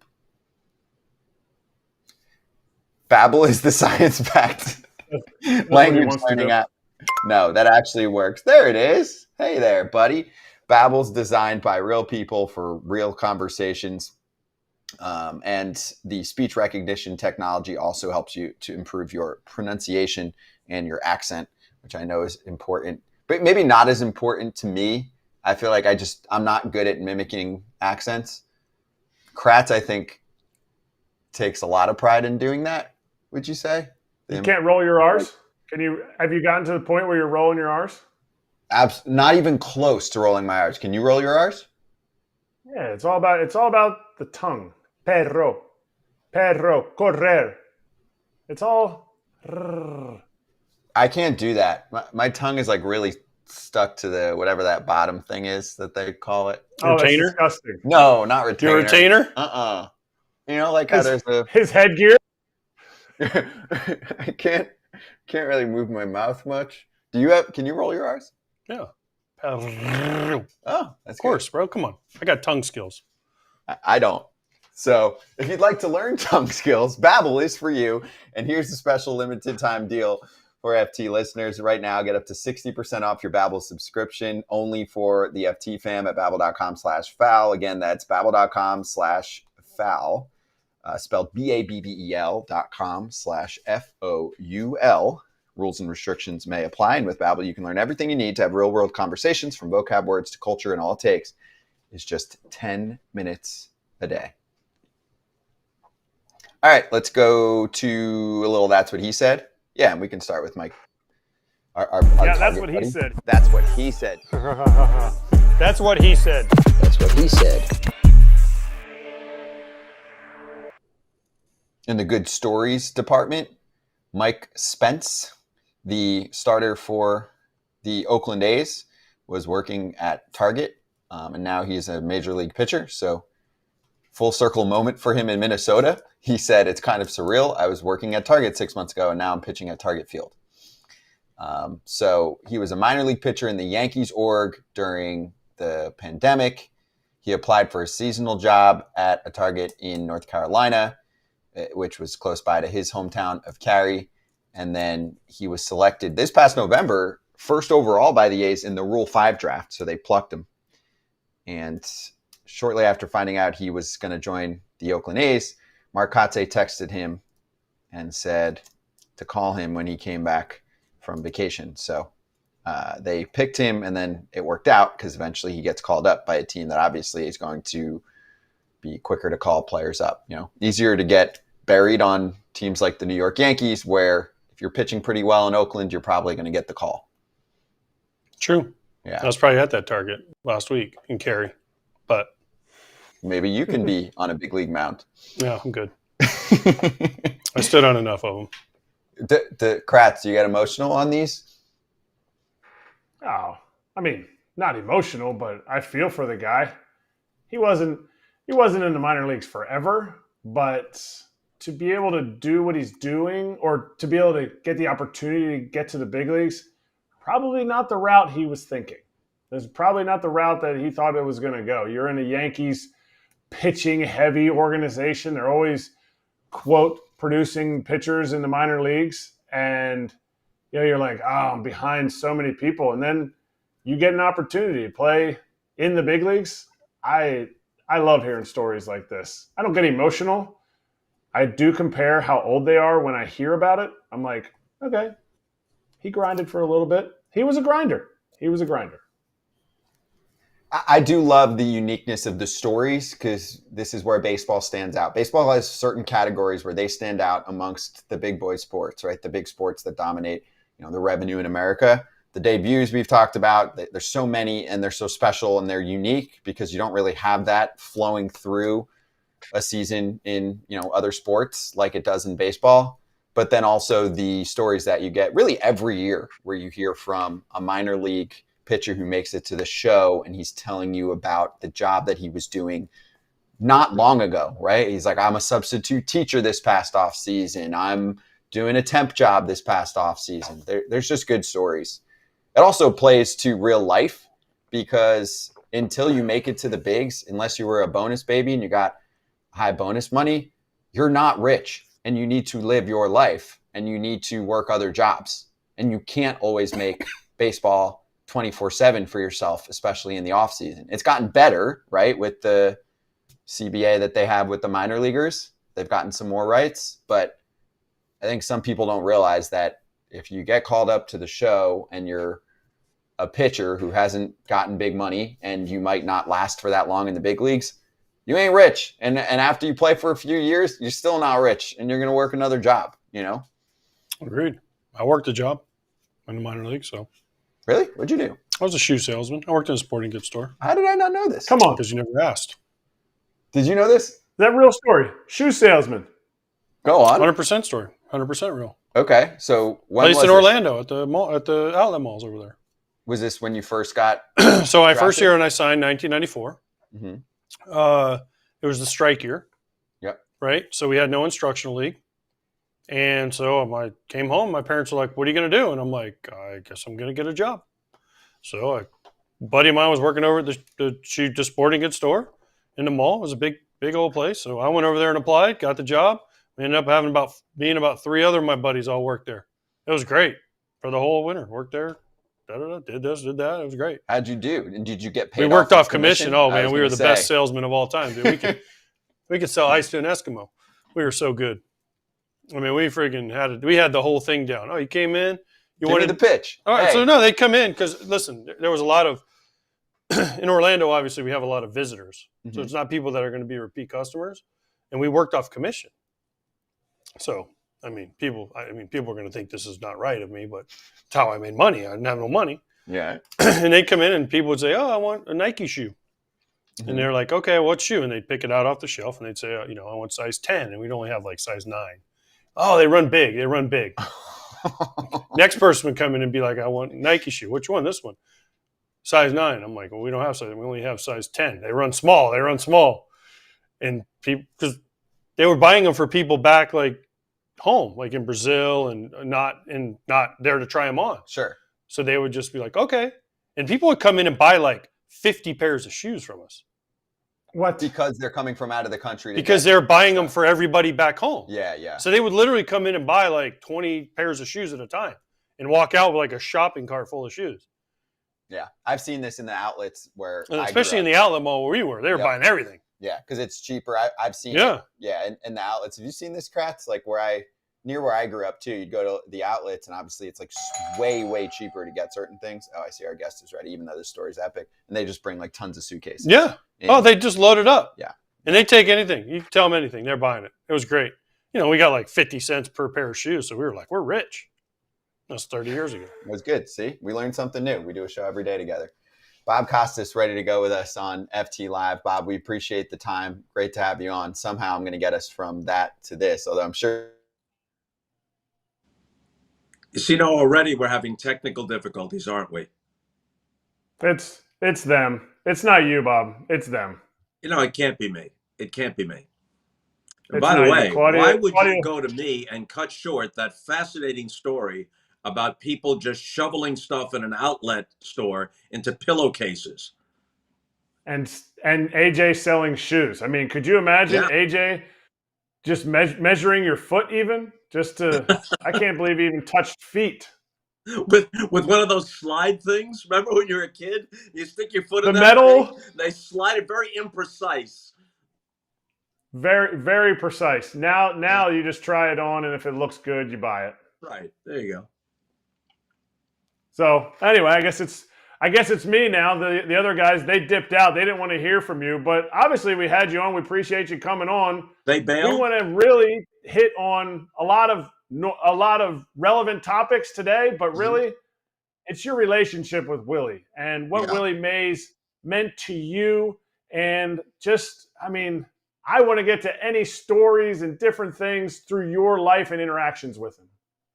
Well, Willie was incredibly gracious to me. I interacted with him on the air and off. He exemplified not only the highest level of baseball skill, I think by consensus, he's the greatest 5-tool player. There might have been some that were better in certain aspects statistically. There were some that might have been better hitters for average or for power if you measure it by slugging percentage or home runs per time at bat. But when you put all 5 of those tools together, I don't think anybody would have scored any higher, and probably no one as high as Willie Mays. But the other thing about him that statistics can't capture is just how much fun he was having playing baseball and how that transmitted to the average fan.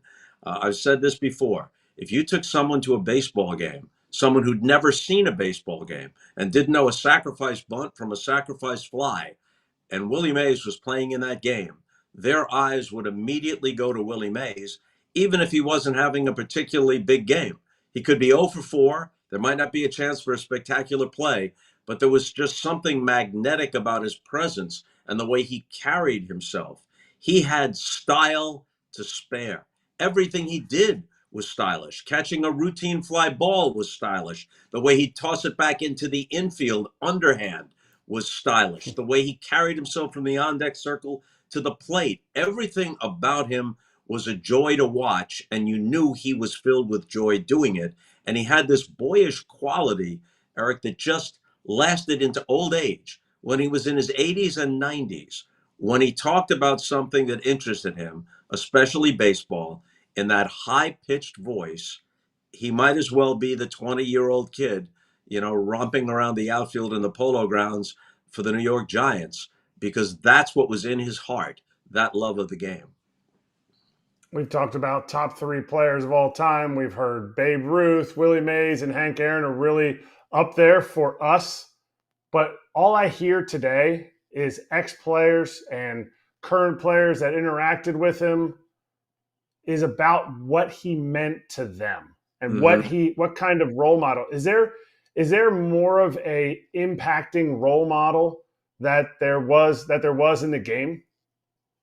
Well, of course, Jackie Robinson inspired many people, including Hank Aaron. And there's a touching story about Hank as a young kid and the Brooklyn Dodgers barnstorming north toward Brooklyn from spring training in Florida, stopping in Mobile, and the 13-year-old Hank Aaron seeing Jackie Robinson climbing a tree because he didn't have money for the ticket beyond the outfield fence to peer into the ballpark to see him play, and getting the notion that I too now can play someday in the major leagues. So Jackie Robinson, I think, had that effect in a different way on many, many players, past and even present. But Willie was present around the game. Until about a year or two ago, he was a regular at the Giants games. He had his own suite at the ballpark.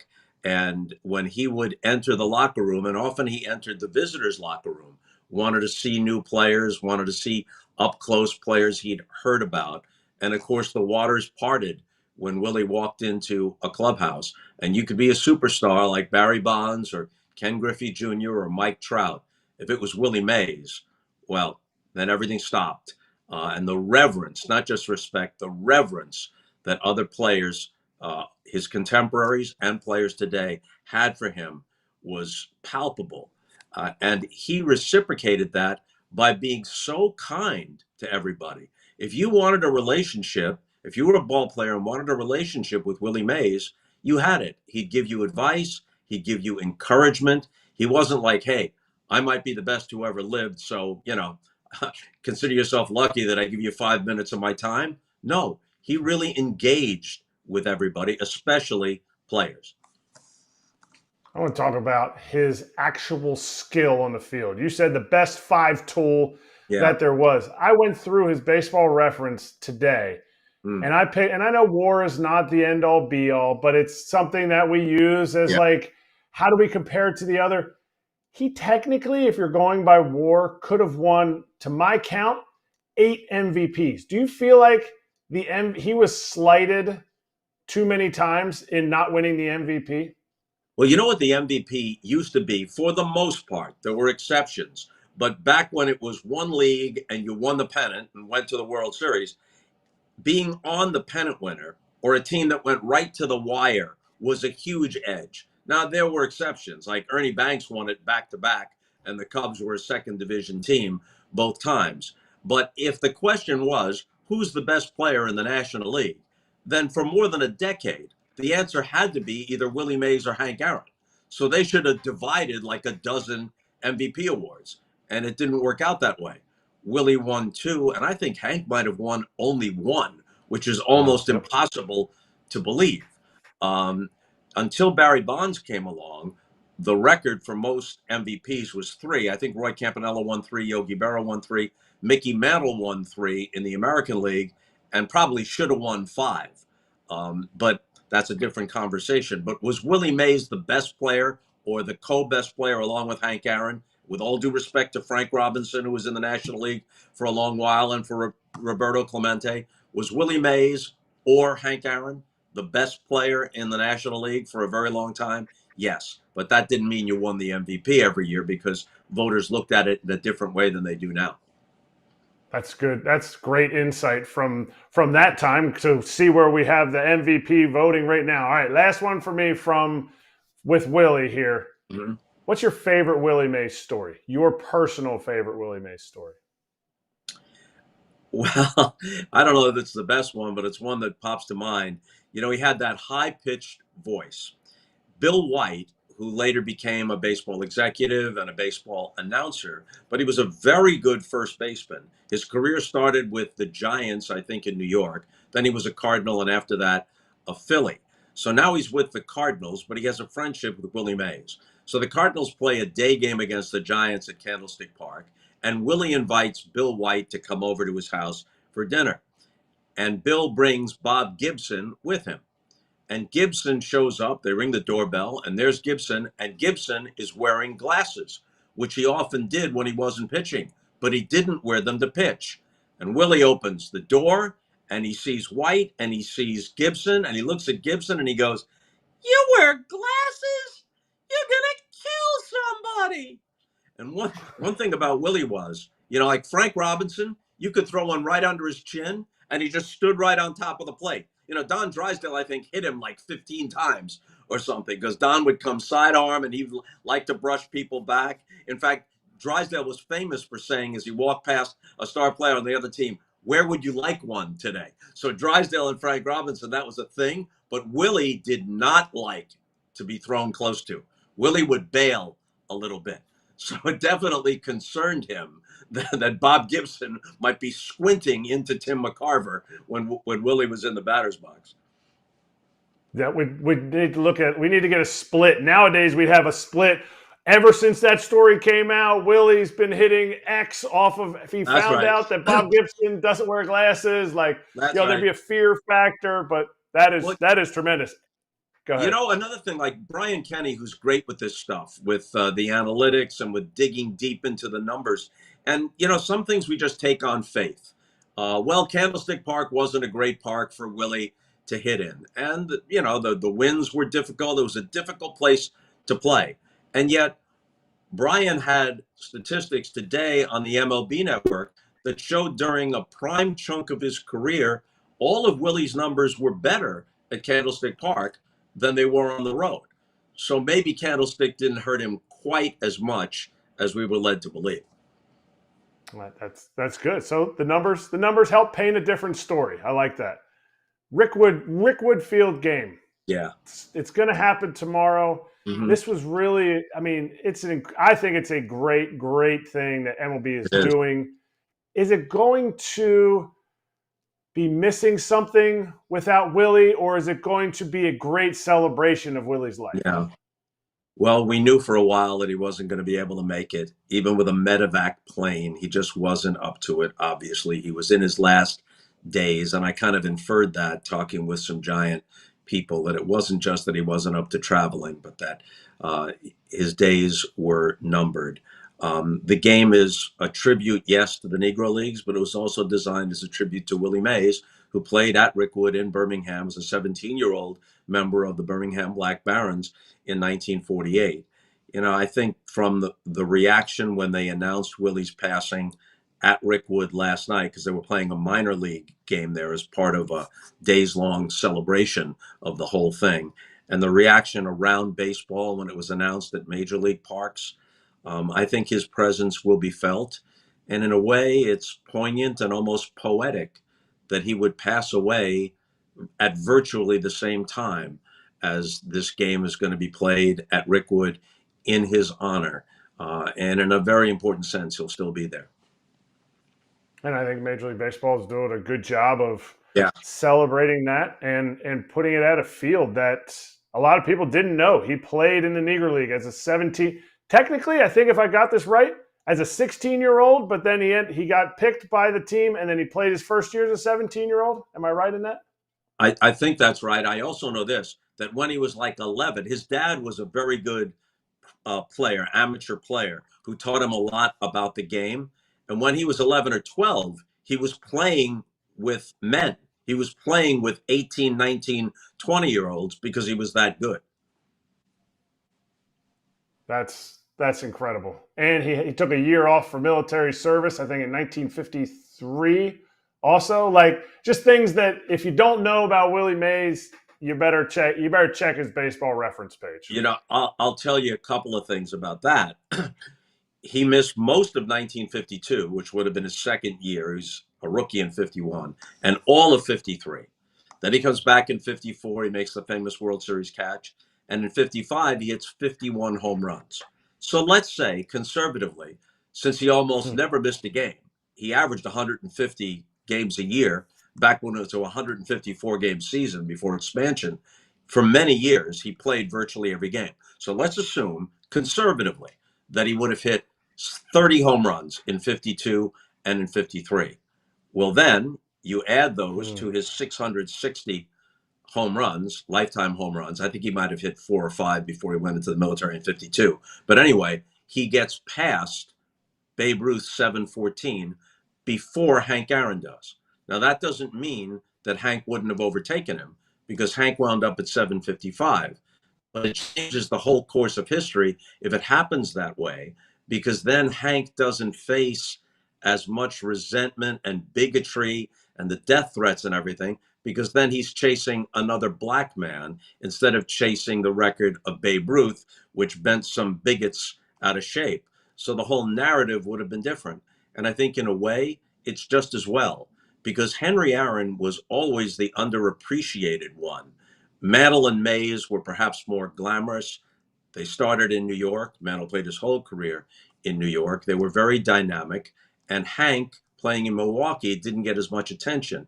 And it was only when he started to climb up the statistical chart and eventually close in on Babe Ruth that people began to realize he belongs in that conversation with Willie Mays. And then all the vitriol came his way. And the way he handled it with decency and dignity. And he told me and others, he was such a humble guy. He said, the reason I wanted to hit 715 wasn't to be in the record books. It was to refute all the bigots.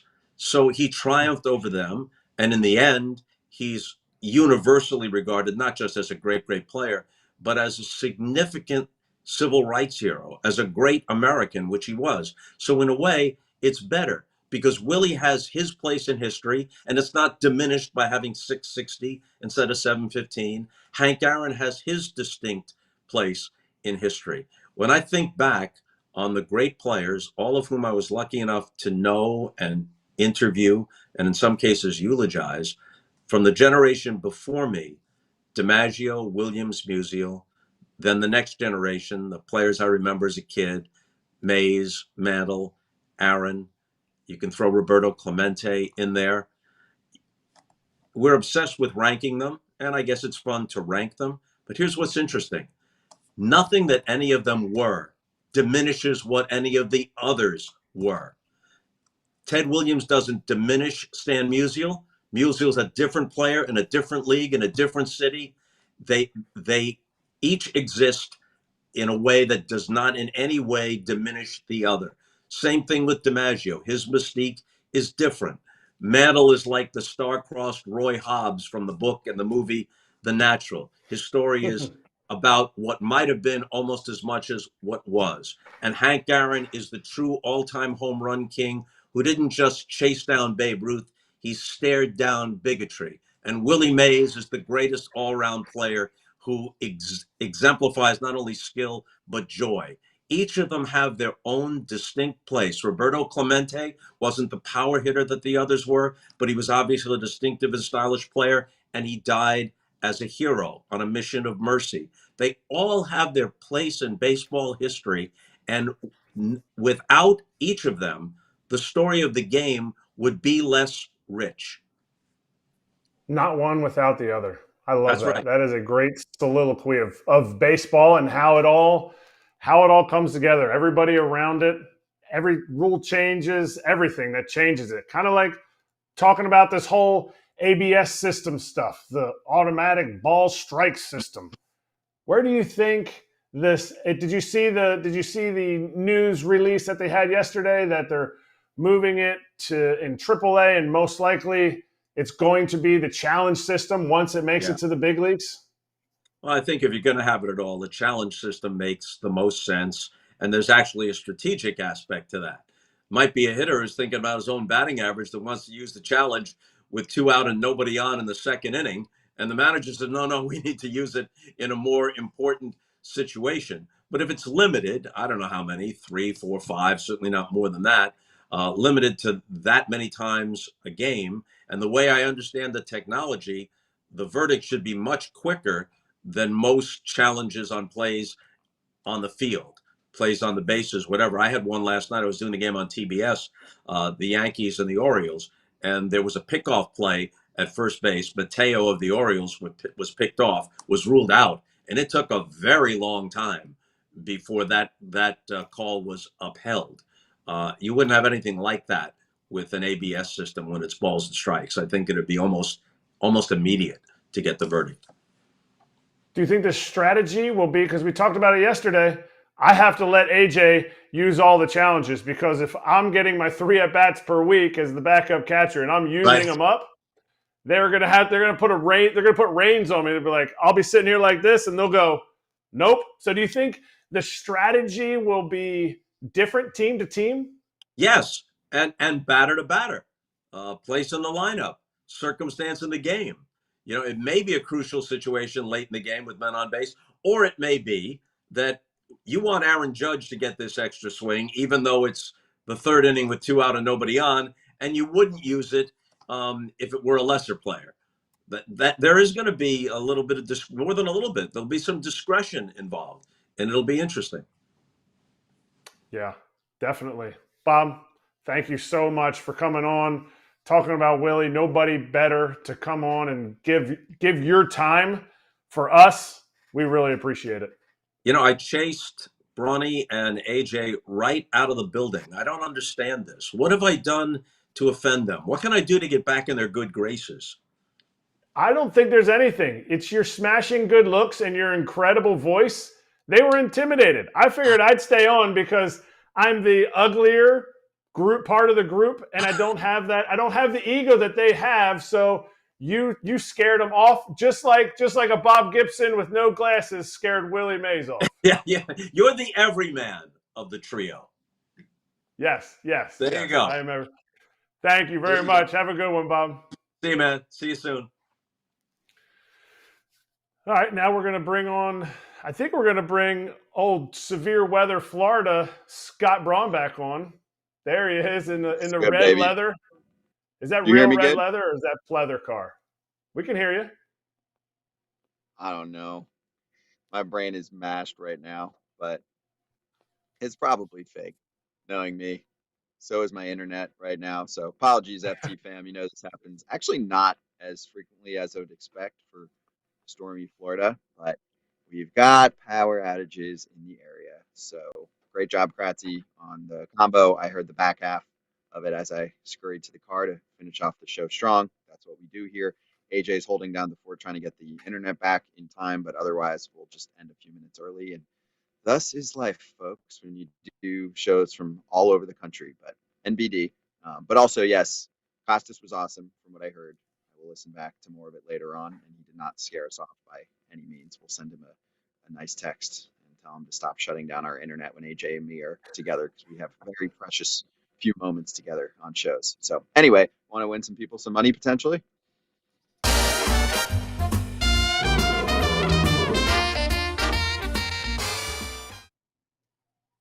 Lion. Mets Rangers is your MLB free game of the day, streaming on the BetMGM app. Live streaming available to all BetMGM customers who are logged in and have funded accounts. So make sure you go check that out if you would like to see the Grimace Mets take on Texas. We can spend a quick second to Kratz on your thoughts on New York never losing again while they've got Grimace. There's probably some people that have made some serious cash off of the Mets continuing to win games like this. So we'll see if they can do it again as we check out our locks. I lost yesterday. I'm cold because I was so damn hot and then went on vacation. And you hit. You put the Mets in there with the Dodgers. So your Dodgers hit looked insanely shaky, but it connected. It sucks that AJ can't be on to brag about his Bassett-Houck combination and a plus 170 hit on Tuesday night. But again, this is life in Florida. I love those. I love that pick, that over, those two overs. And my bet, that is easily the two sweatiest bets in a parlay that I've ever had. I mean, the win probability, and I would have loved to see the live bet action in the ninth for that one. It was probably plus, I don't know, 20,000. Nah, probably not 20,000. I've never seen live at 20,000. Yeah, that's probably too aggressive. Maybe plus. I think I've seen plus 10,000. I've seen plus 10. If I were to say it was probably plus 10, just because it has happened before, teams have come back. But oh my goodness, I mean, down to the last strike, I was watching the game. I'm like, why am I watching this? And then it was walk. Okay, another walk. And then Hayward comes up. I'm like, it's still a one-run game if he hits a grand slam. So I lived and died on it, and that was a nice plus 188 for me. Okay, so let's spin it forward here. We'll show AJ's pick, and he can brag about it tomorrow if he nails it, but we'll do ours. So I'll go first. I'm going to select 2+ total bases for Bobby Witt Jr. this evening against Oakland at -115. He went hitless yesterday, a rare hitless day for Bobby Witt Jr. And after he goes hitless, he racks up 2 total bases or more in 13 of 17 following those occurrences. It's pretty damn good numbers. I was also just looking at some of the sites that I usually like to kind of compile my information for, and it seemed to be a very popular pick this morning. So I will add on. I haven't done many player props recently. Luis Medina's on the mound. The arsenal that he has matches up well with the pitches that Bobby Witt smacks. Medina has struggled a bit against righties despite being a righty. So add it all up. Bobby Witt Jr., give me a double, give me a couple singles, and get me back on track. What do you have? Get a hit, Bobby Witt against Funky Cole Medina. I like that. I am actually going something that I haven't done for a bit. It's a strikeouts. I'm not doing full strikeout prop, but Bobby Miller coming off the IL has only hit above 6.5 strikeouts once this season. I don't see his outing being very long. I think he'll throw his pitches, but I don't see his outing being very long. And I could be a little scared of this because of the fact that the last time he threw against the Rockies last year, he struck out 9, but I'm going under 6.5 strikeouts and the Dodgers money line for a +180. Boom, there you go. Oh, perfect. We get to look at AJ's pick here too and try and kind of impersonate him. Actually, I was listening to him go over this morning, and I did agree that it was a good pick to check out. Why is Garrett Crochet only 6.5 Ks when he's coming off, 13 against Seattle? And then you and me this morning were like, well, Seattle strikes out more than any other team, or their bottom 3, whatever it is at this point. And Houston's actually pretty good in the contact world. I do agree. It still looks a little bit low. I was probably assuming a 7.5 number.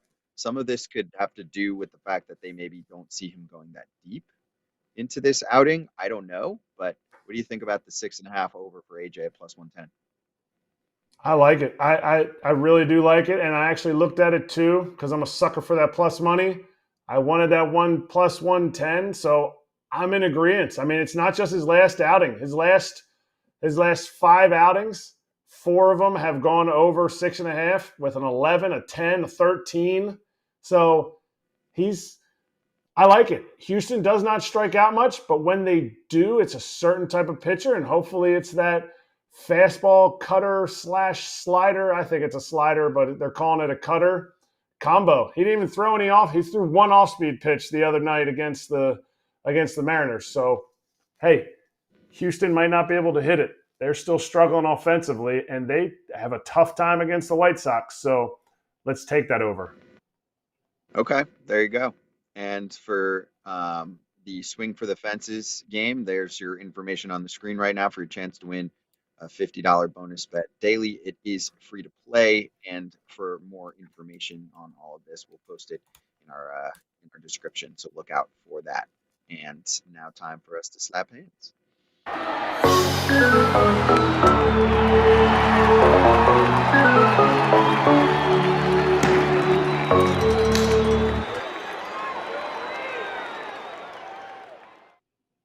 So I've got 2 items on the to-do list, Kratz. I'll actually bring up a super chat from referee who punched a little $10 super chat, and I told him I would kind of re-rack it and double down on the question a little bit since we addressed it but kind of joked about it. He said, late to the show today, will the pitch that hit Judge be answered tonight by Garrett Cole, who is making his season debut, by the way? He said throwing hands in NYC tonight. Gunnar Henderson maybe getting hit by a pitch in retaliation. And there were a few others in the chat today asking about it because you had Verdugo also barking back. Although, was Verdugo totally pissed and then doing like a psycho smile, or he was just kind of having fun? I don't know if he knew Albert Suarez from another time or who he was even yelling at. I assumed it was right after the judge thing, but then he like smiled, and I was kind of like, maybe they know each other, or maybe he's just a strange bird. I don't know what happened there, but I don't think I don't think it was – I know it wasn't intentional based on watching the pitch. But Glaber got hit too. And there's a sense that you have to be able to retaliate to more send a message to the pitchers. If you can't throw in without hitting guys, you ain't going to do it against us. So maybe in the 5th inning, Garrett might dot somebody up. I mean, there's a couple guys that he can do it too. It's not just Gunnar. They have some other dudes that are swinging it. But if you go MVP for MVP, it could be Gunnar with a 5th inning, 2 outs opportunity. Wow. Okay. So it could be a thing tonight. And also shout out to the Yankees rotation for proving all of the haters wrong. I will be included on that list where I was highly concerned about the Yankees heading into the season. Once Cole went down with the injury, I'm like, are they going to be okay? It's okay to feel this way, whether you're a Yankee fan or you're just a baseball fan and you watched the Yanks last year and you saw how it was Cole and then everyone else. It's okay to feel like, this could be a huge problem for a team in a competitive division. How many people saw Luis Gil doing what he was going to do? Almost zero. Maybe Kratz at the alt site when he felt like the Yanks weren't training him correctly and then they switched their ways. But aside from him, it is not easy to call that one out. Obviously, there's other dudes that have been solid in the rotation, and Nestor included, who pitched pretty well yesterday and has had a bounce back year. Rodon's had a bounce back year, et cetera, right? So there are many pieces to the puzzle here. They did the Stroman pickup in the offseason. Credit to the Yanks for more than holding down the fort. Now Cole returns. Hopefully he can stay. That's the other thing. That's the main piece of the puzzle here is the Yankees are going to be fine. But if they do have prime Garrett Cole this year and they have that for the playoffs, now we're talking very, very serious World Series contender. The one thing I'll be looking out for with Cole is not just how he does today. I'm not as concerned about the results. I'm sure he'll be fine and firing. But I just said bye to AJ. He said, internet's a wash for the day. Oh, there he is. You can see him behind me. Oh, neato. He just got thrown out. He just got thrown out of FT. So he's pissed. I'm pissed. We'll be back tomorrow. He gone. But anyway, to finish my point, Kratz, here's what I would be concerned about if I'm a Yankees fan. I want to watch Cole for the next month. And I mostly just want to see how he is bouncing back from start to start. Because when there's an elbow issue and it's concerning, you don't have a lot of info, it's the rest rehab or sometimes the PRP for someone like Kyle Bradish, and he comes back and you're like, damn, Bradish looks good again. I still kind of hold my breath for a while. Really, almost for the entire season, you kind of hold your breath because there are so few cases of players that deal with elbow issues and then come back and are able to thrive and not have another elbow issue. You know what I'm saying? So we'll see what happens here with Cole over the next month. I do understand. And if you remember back to the genesis of his injury, it wasn't on a pitch. It wasn't on he said he just wasn't bouncing back. He wasn't bouncing back after his spring training starts, and that's what shut him down. Was it his elbow? Yes. And that's a fear. It's always a fear, but the elbow is always a fear. Like, you can't sit there and not be afraid of your elbow. If he says he's healthy, you are exactly correct that it's going to be about how he bounces back and how he feels the next day after this first start. And lastly, before we get out, Kratz, this is what you're going to do. Kratz hats, and then say bye to the people, and that you'll see them all on Thursday. First of all, I'm going Kratz hats. I think the Rays just need a little love. They're just hanging around 500, a little below. They play okay, then they don't. So I broke out the Rays hat today. It's a C. The City Connects are what does it for Tampa Bay. But anyway, thanks people for hanging with us. Hope the car show was better than no show for the last 10, 12 minutes that we had here. Looking forward to tomorrow with Pierzynski back. I'll be on NYY recaps tonight. Post game, Cole game. Let's go NYY recaps. Hell yeah, check that out with Derek and Kratz later on. See everyone else on Thursday.